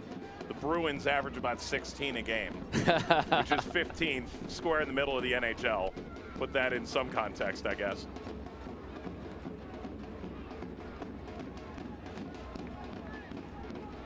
You know, it's the details, right? The little things that separate professional level. For a new team is advantage play. Dequa, the step over. Panayiotou. Numbers flowing. Smith. Colin Smith. Header down. Williams. Tosh intervenes with his hands behind his back. There's a little grit to this Rhode Island team. They know this is a chance to really raise some eyebrows around the league. You know, a moment ago you said the difference of professionals. I thought you were alluding to yourself, talking about knowing the stats for the Boston Bruins in block shots and also Rhode Island as well. Oh, wow, Fuson Panayiotou!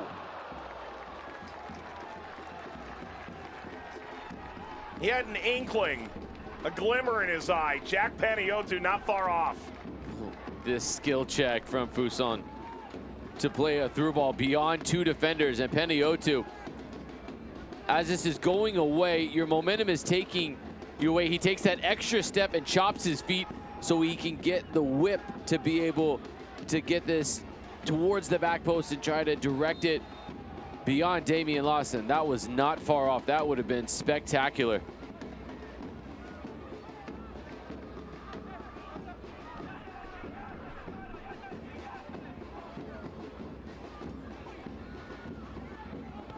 Turnbull, sent upfield by Louisville. Wilson Harris leading, Serrano. McFadden making a run. He never had a chance to release. That's going to come to the guard. And Karifa Yao goes into the book. That is 3 yellows to Rhode Island in this half. What a smart touch from Serrano to go across the face of Karifa Yao. He's either got to bring him down, take the yellow, or the next touch for Serrano is then trying to go beyond Colin Smith, who's on a yellow card himself. That's just really, really intelligent from Serrano.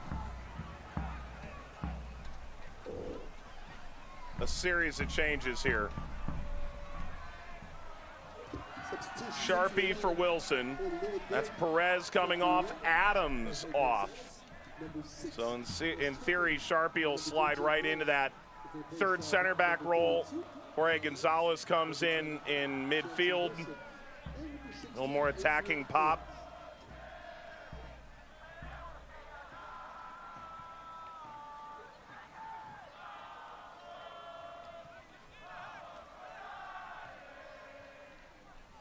First substitutions by Louisville this afternoon.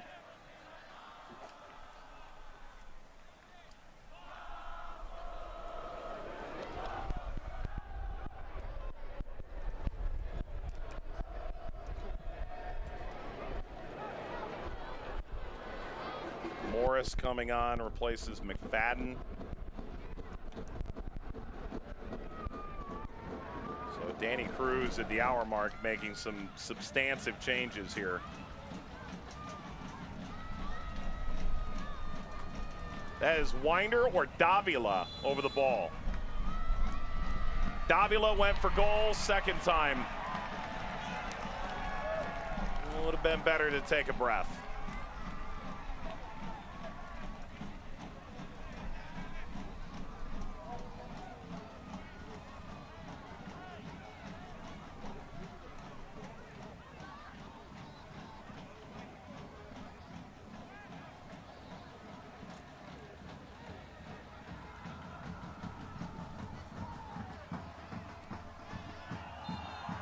Down goes Smith.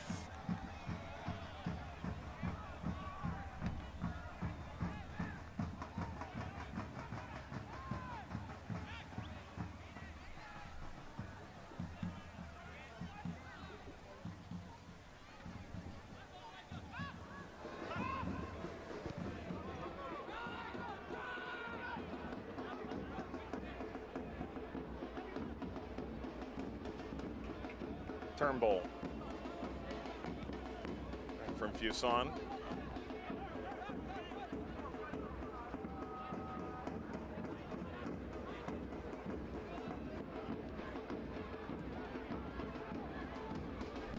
Back heel. Long run out of the reach of Holstad. Yao. I mean. That's so good. So good. Ball's cleared 50 yards in the air. Pressure on you. Take the touch as you're turning and go beyond the defender. Soccer's easy, just do that every time, you know? Uh-huh. Played long into the eventual grasp of Loss. Collides briefly with Fuson.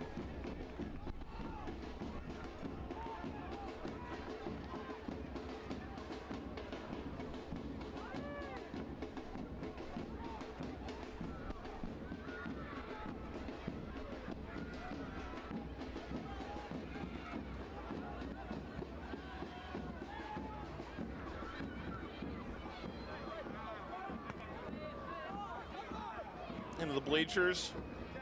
There's Serrano, Seattle native. Had a chance to play in the Open Cup, not too far from his Moses Lake hometown.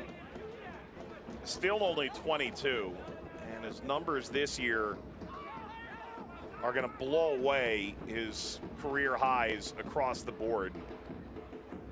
Exquisite start to the season. Although we can't seem to figure out just how many assists he has. Does he have 3, 7? Depends who you ask. Ball driven long for Fuson. That's a loss. You can guarantee he has that ball. Spoke with Serrano back in April, and they had a long chat, he and Danny Cruz. Are you making my job easy? Ball ahead for Wilson Harris. The flag's gone up for offside. And ultimately, injuries at the start of last year. Then he falls out of favor a bit when he comes back. And this is a Louisville team where you don't train well, you aren't going to play. It doesn't matter who you are, and it doesn't matter how much upside you have when you do get in the game. And he took those hard lessons and has absolutely put together his best pro season yet. Well, this team is just too deep.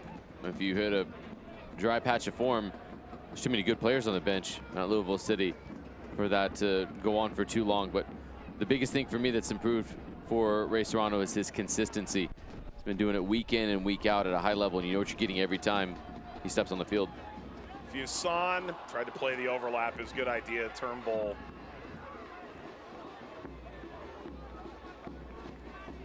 You know, one thing we talked about a moment ago was the key to the match for Rhode Island and their set pieces, and they've handled them well defensively. They've been dangerous on theirs through Peniotu with the delivery, but Louisville's key to the match was efficiency in the final third. Mike, we have not seen that. Louisville, although they sit on .99 XG, they've created 15 shots, only 2 of those on target. They have less final third entries than Rhode Island do. Same amount of touches in the opposition box. Now, if I would have told you those before, you'd have thought, no way these two teams have about the same numbers going forward in that final third, because there really hasn't been any clear-cut dangerous opportunities for the team that's averaging over 3 goals a match. The best opportunity of this match seemingly came with Noah Fuson when he hit the post in the first half. True. Right now, this is just uncharacteristic for this Louisville City side, who have, in their last 10 matches across all competitions, scored at least 2 goals a game.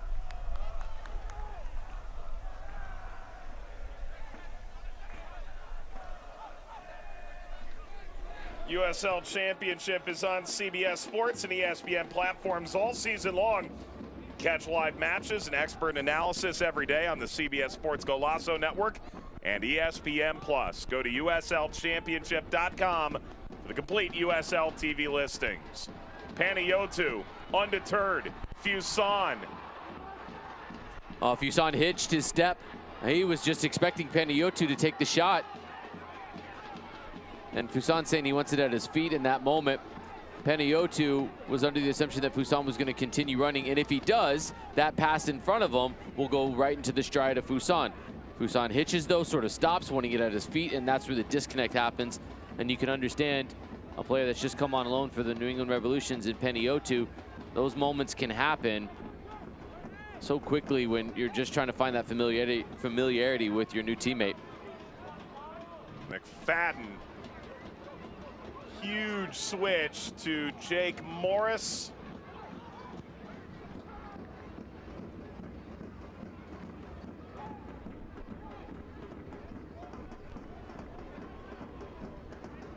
We got some conflicting reports about which wingback came out. It was Jansen Wilson who came off, not Aiden McFadden.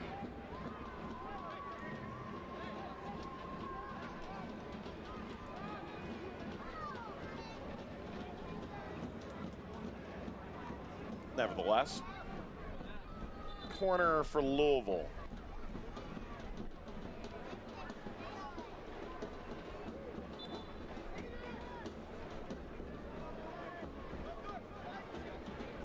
Packed grandstand, Military Appreciation Day, this Memorial Day weekend. Ball across, latched onto by Koke. one of the great distributors in the championship, and he decided to take a gamble. Davila. Ball ahead, streaking. Wilson Harris. Koke stands his ground at the post. That's the second time this half Davila has played a ball with the outside of his left. Wow, it was exquisite weight, and it's so much more difficult to do it on turf. Just leaning, just sort of guides it right into the path. No, Darcy has to let Wilson go inside the box. Davila leads the team and tackles one, touches, passes completed. That is a next level ball played in behind.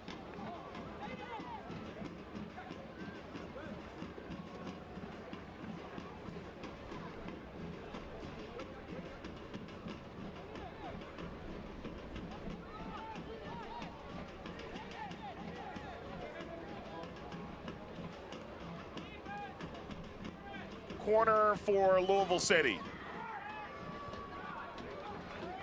Kept away from Ordonez. Ball swatted down. Serrano had swiveling, sends it in front, tapped home. Wilson Harris, but it's offside.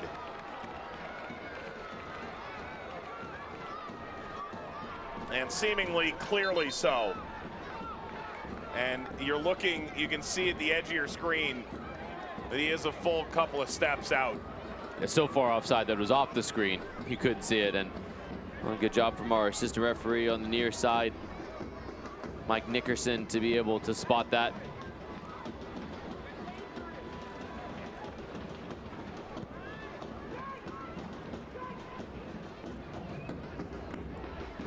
It can happen that fast. Jorge Gonzalez, winder. Ball into J.J. Williams, back heel Panayiotou. This is really good from Rhode Island. Sends wide Fuson. Leading the return, Fuson sees Turnbull behind. Hangs the cross up. Williams lofting out of play.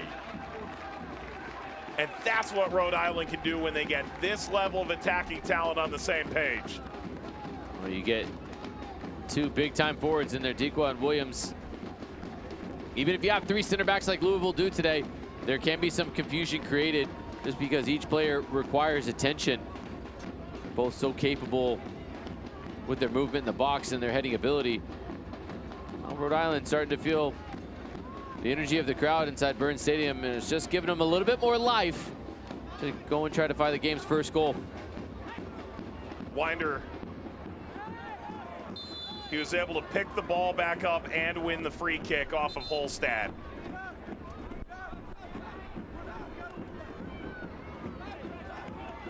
Holstad was not anticipated to start in this game. A late addition when Quizera was initially written into the lineup card. Louisville making an additional change here. That's the end of the day for Wilson Harris. The Louisville striker, Sam Gleedle, comes in up front. You want to talk about the jack of all trades. Can play the 9 outside back, can play in wide areas. Ultimately, they decided that level of versatility more valuable on the day than having a true backup 9 in Tola showing me here in Rhode Island. And so it's Gleedle who steps in.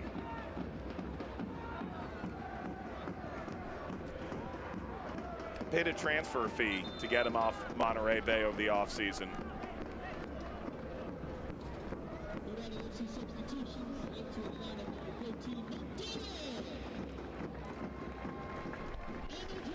Couple changes coming for Rhode Island. So J.J. Williams' first start concludes. He gives 74 minutes. Panayotou's third start is over. And they'll bring out Mark Doyle, the Irish forward, and Connor McGlynn, the native New Yorker. He's got a little bit of versatility to him anywhere in the center of the park, really.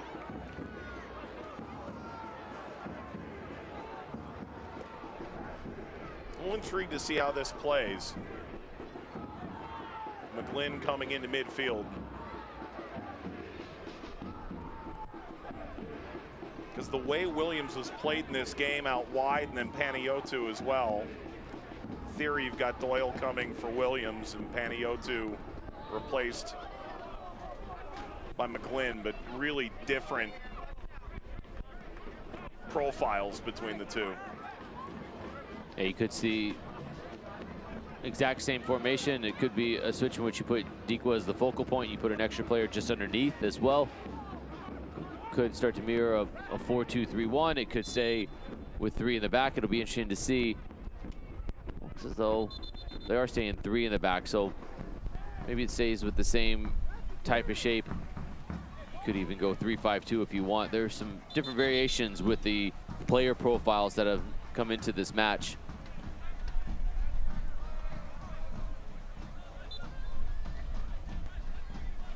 Final 15 minutes, both teams will be looking to minimize their mistakes. At this point, if you get put under pressure, it's okay to send this long. Don't want to get caught trying to be cute and playing it out of the back. And then it's about the second balls for both sides. When these initial long passes come in, who's going to pick these up? McGlynn, a magic peg. Doyle reverses. If you're Rhode Island, I know fans are going to roll their eyes right through the back of their head and back to the front again. But a point against this Louisville team on home ground, the way they've played this year, really valuable, even if it's not the win you came here for. So to your point, you want the 3 points. You can be tied for a playoff spot today with 3 points. But you do have to acknowledge that this Louisville team, any result against them, as you did against Sacramento, is something you can take some positive affirmation from. And if they can keep it at a 0 as well, that's even more confidence moving forward. Only 2 teams out of the 9 have taken any points off of Louisville this season.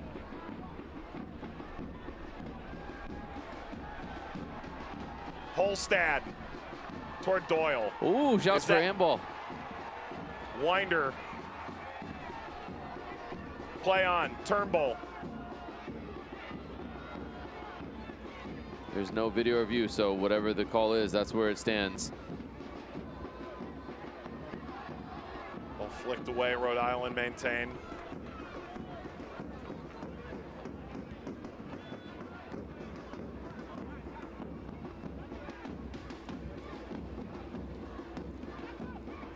Only 10 goals scored. There's a bunch of teams on that 10 goals scored number in the Eastern Conference, but it is the second lowest goal scoring team in the East, just ahead of Birmingham. Rhode Island just 1 could be the difference here today. Just ahead by McFadden, but into the path of Fuson. McGlynn. Smith.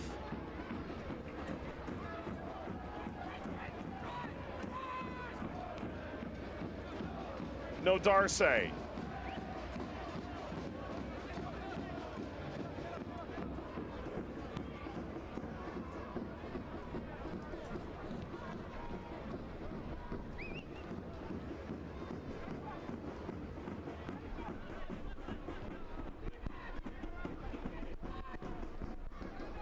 don't think Bryant gets enough credit for just having a vicious looking bulldog.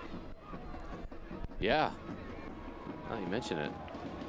Ball all the way down to Loss, who's vicious in his own right.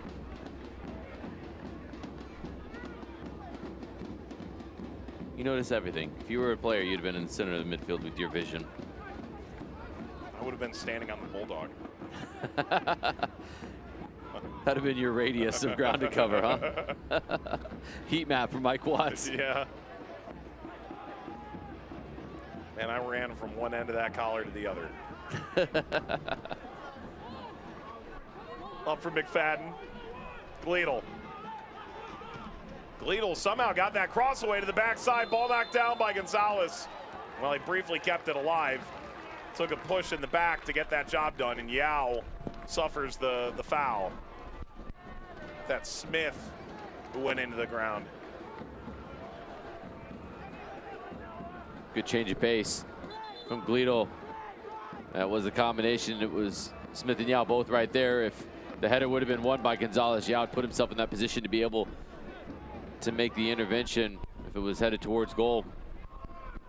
Final 10 minutes. Good commitment being shown right now and willingness from Rhode Island to get back and do their defensive due diligence. They're committed. Now they're looking for a winner. Glenn forward, shrugging Dequa. Dequa turns. Dequa goes down. Big wag of the finger. Ordonez says there's nothing. And that battle between that fearsome twosome again.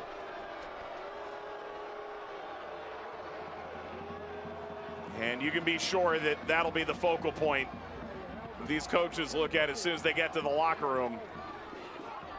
So much was there in that? We'll look in a moment, but Louisville continues play with 10 minutes remaining. Jeremy Shear just became a fan favorite.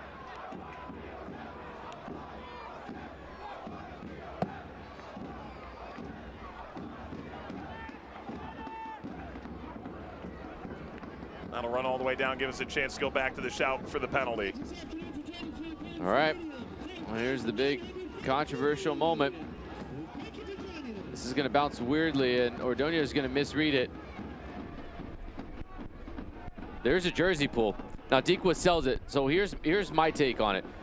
If you're the referee, you make a decision. You say it's either a penalty or it's simulation from Dequa. Now, keep in mind, Dequa is on a yellow card from the 55th minute. I don't think there's a no call in there. It's either one way or another. I think you're either saying Dequa's tried to trick me into this one and it's a booking and you send him off, or you point to the spot. But there's something in there one way or another, and I think not making the call there, I think that's actually the wrong decision one way or the other, whichever one you see it as.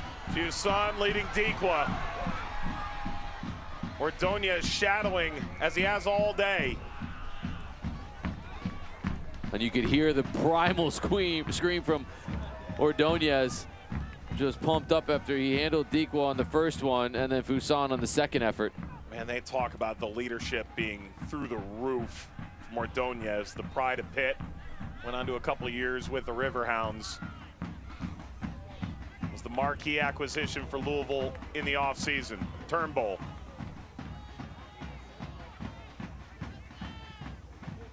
And that matchup's lived up to the billing, hasn't it? Best against best.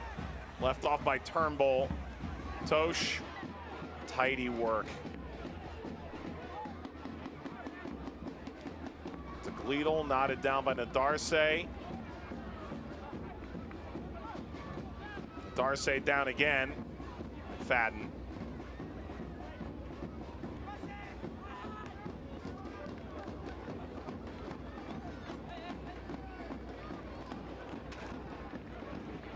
And the interesting thing about that penalty for me, or the shout for it, there's so much hand fighting in the lead up to it. That's the only reason my initial thought, because I can certainly see your end of it where it's one or the other, right? But it sort of felt like two wrongs don't make a right either way. Okay, that's fair. The amount of hand fighting that led into it, that's what crossed my mind. I thought because Ordonez took the wrong angle and the bounce went over his head. Yeah. He's out of position now because he's misread it, and then you even saw the jersey get pulled back. There was enough in there to call it. Fuson, this beautifully subjective game of ours. Well, and maybe our referee in that moment just said he didn't want to influence the game. Yeah, the decision maker of this by giving a soft penalty as he saw it. So there's only one person's opinion that matters. And unfortunately, it's not either one of us. And depending on which area code you're in, you'll think it was either clearly a penalty or clearly a dive.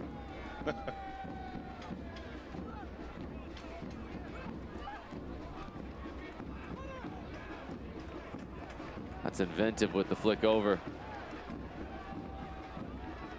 Back to Loss. Ooh. Loss is comfortable with the ball at his feet, but that was an uncomfortable first touch. Now McCabe on for Louisville. That's the end of the day for Taylor Davila. A like-for-like change in midfield.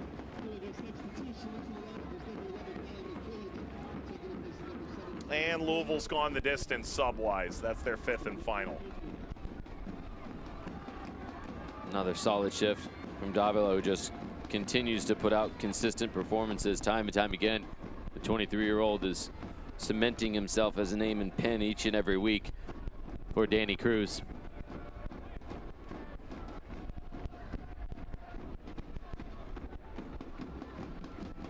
Doyle. McCabe called into action. By the way, 67th match of Jeremy Shear's professional career. He's pointed the spot 15 times.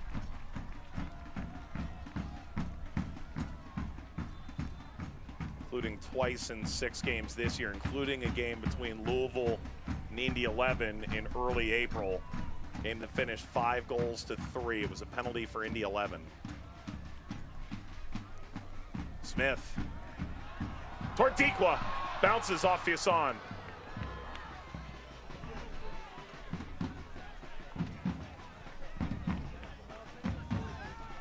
Still plenty of time here. It seems as though Rhode Island have grabbed the momentum right now, and they look as though they're pushing at home, and this is encouraging signs.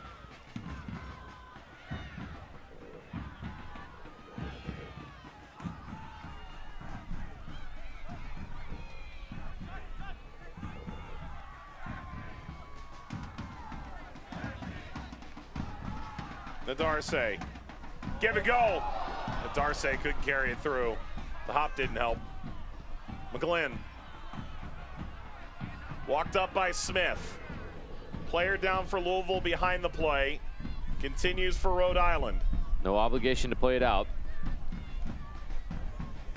Louisville 11 are back up. Fusson got away from him.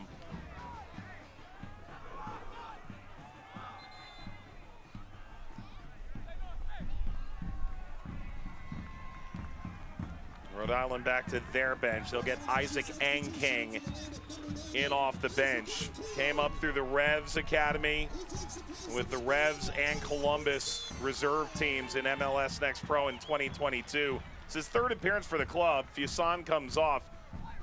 Wasn't playing with a professional club last year, but here's Angking on for his 3rd appearance in 3.5 weeks with Rhode Island.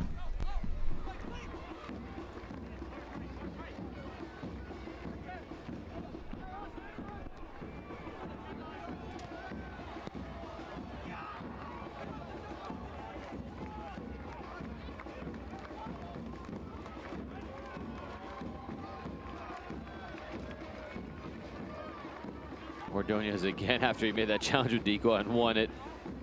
Another scream. You hear him all the way here.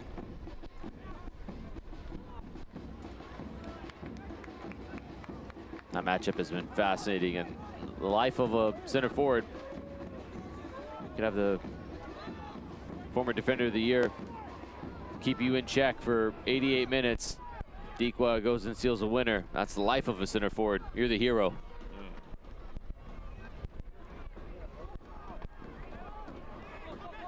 Pressure on Darce, was able to wiggle away from Gleedle.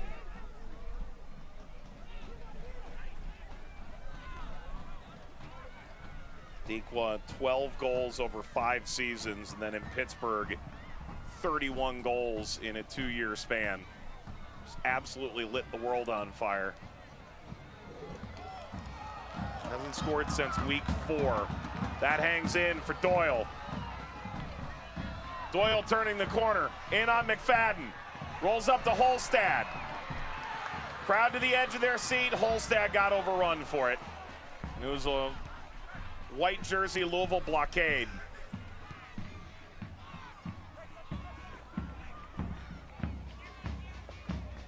Pinged back into the corner, header in from Turnbull, snapped away. McFadden beneath it. Serrano reversing. A throw for Rhode Island. There's a winner to be at. It'll be 90th minute or later.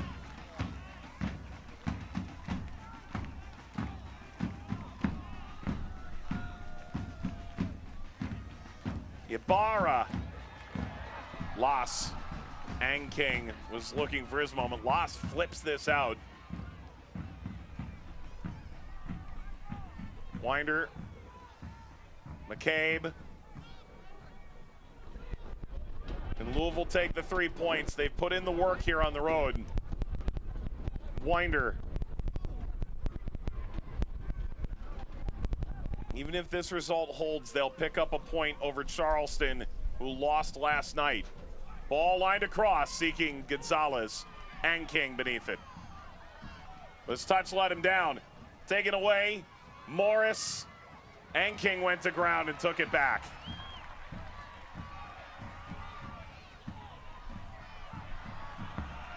Sharpie tracks back. 3 added minutes.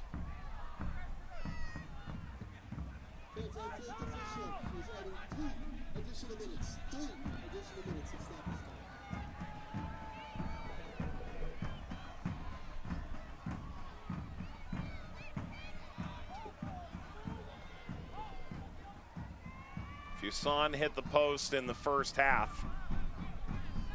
Rhode Island, a series of blocks and a wild moment in the second half. Really the best chance for either side. Louisville into the final third, but the flag is up, it's offside.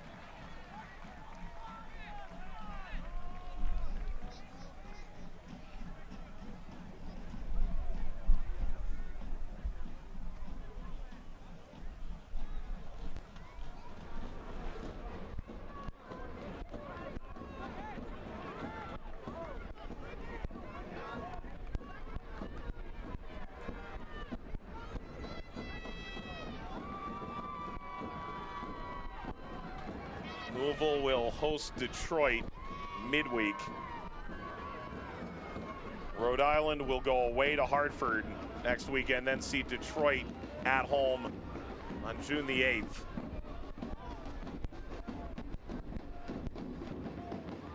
Detroit got off to a perfect 5-win start, but they're starting to falter a bit. Fell out of the Open Cup to Indy after upsetting the reigning champ Houston earlier this week. Intriguing match for both of these groups.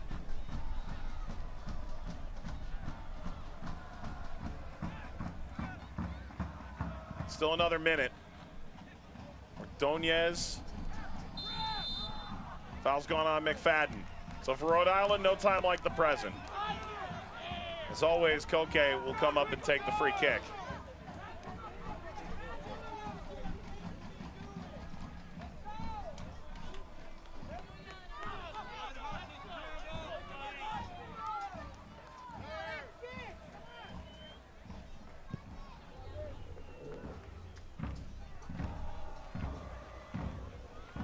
Dangerous header back. Loss will come out and claim it.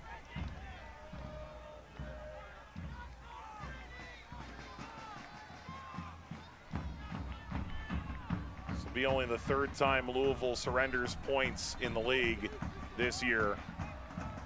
Rhode Island on the verge of a 7th draw in 11 games. And it may well prove to be death by 1,000 paper cuts by the time it's done. Ball through. Collision as a foul against Gleedle. That takes it toward the line. There's a yellow card shown. Here's to go to Winder. And Rhode Island's gonna have a chance here.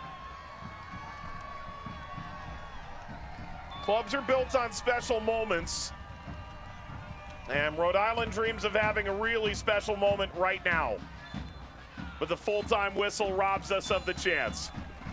On this Memorial Day weekend, it is a draw between the team in the penultimate leading and trailing position in the Eastern Conference. Rhode Island, a valuable point on home ground against the Louisville City side that's laid waste to most of the Eastern Conference this year. Your man of the match, a clean sheet for Rhode Island. Frank Nadarce in the back. Blocked everything that was even remotely aimed at Koke Vegas.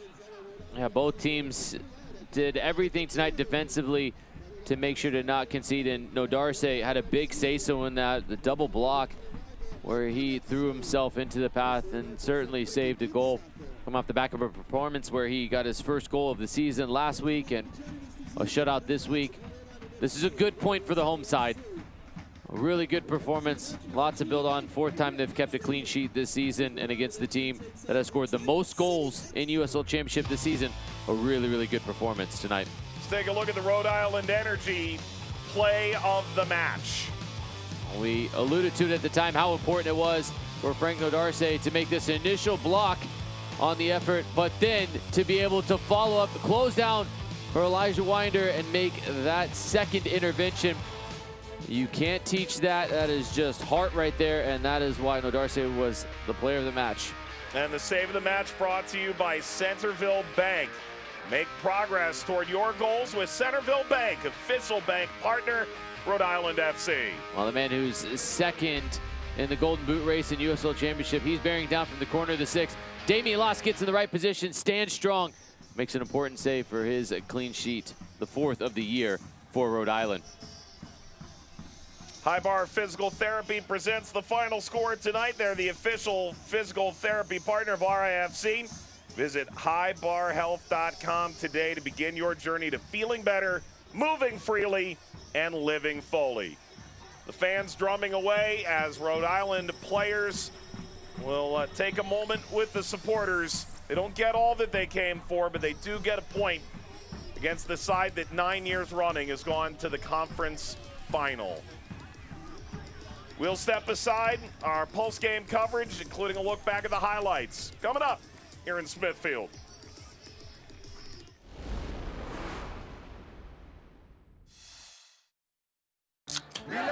Tastes great. Let's fill it. Tastes great. Let's fill it. Tastes great. It is both. It is both. It is both. It is both. It's both. Hey, thanks for the backup. When you make your play and things just go your way, that's a good play. Since 1974, the Rhode Island Lottery has been a good play, awarding more than $57 billion to winning players, over $6 billion in commissions to local businesses, and over $8.8 billion to the general fund, supporting all of Rhode Island. It's a really good play that can make your day. The Rhode Island Lottery, a good play for Rhode Island for 50 years and counting. Hey Providence, we're Breeze Airways, and we offer non-stop flights from Rhode Island's T.F. Green International Airport. We're redefining what it means to fly up front. This one's for you. Introducing Breeze Ascent, the newest, nicest way to fly. It's seriously comfortable, satisfying, and affordable. Book today at flybreeze.com and experience the nicest way to travel. Breeze Airways, seriously nice. Miller Lite tastes great. Let's fill it. Tastes great. Let's fill it. Tastes great. It is both. It is both. It is both. It is both. It's both. Hey, thanks for the backup. Let's take a look at the full-time highlights between Rhode Island and Louisville City. Rhode Island, a number of chances in this game, including Noah Fuson being on the creative end with Panayiotou. Panayiotou, when his number was called in the final third, he was always inventive and creative. This one, really, really close effort. This game riddled with half chances, and in the second half, he thought maybe it looked like Louisville was going to get the opportunity because they had two really good looks, as this is one of the first ones. It finds its way into the back of the net, but Wilson Harris was clearly in an offside position, the right decision. And then you start to look at the opportunity at the other end for Rhode Island.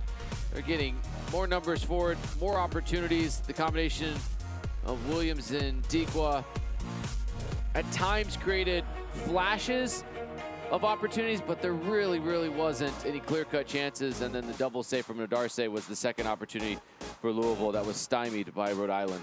Take a look at the full-time stats. Louisville outshoots Rhode Island 16-10, including 3-0 on target. Chance for your final thoughts? Final XG leans its way into the favor of Louisville, just over 1 expected goal, and for the host, 0.66. But the big stat here today for Rhode Island, not conceding against the most potent and powerful offense, averaging over 3 goals a game. That is a lot of confidence for Condo Smith's side, and they really need to start converting some of these draws, now 7 on the year, into wins if they want to start asking the question, are they a playoff team this year? Rhode Island, for the first time, has been held without a shot on target, as Louisville, their 6th clean sheet. That's most in the championship, but both sides take a point from the occasion. The final score, brought to you by the official physical therapy partner of RIFC. Go to highbarhealth.com today to begin your journey to feeling better, moving freely, living fully. For Jamie Watson, our entire team in Smithfield and beyond, Mike Watts saying thanks for watching. Enjoy your Memorial Day weekend. This copyrighted telecast of the United Soccer League Championship cannot be retransmitted, rebroadcast, or reproduced without the expressed written consent of the United Soccer League Championship.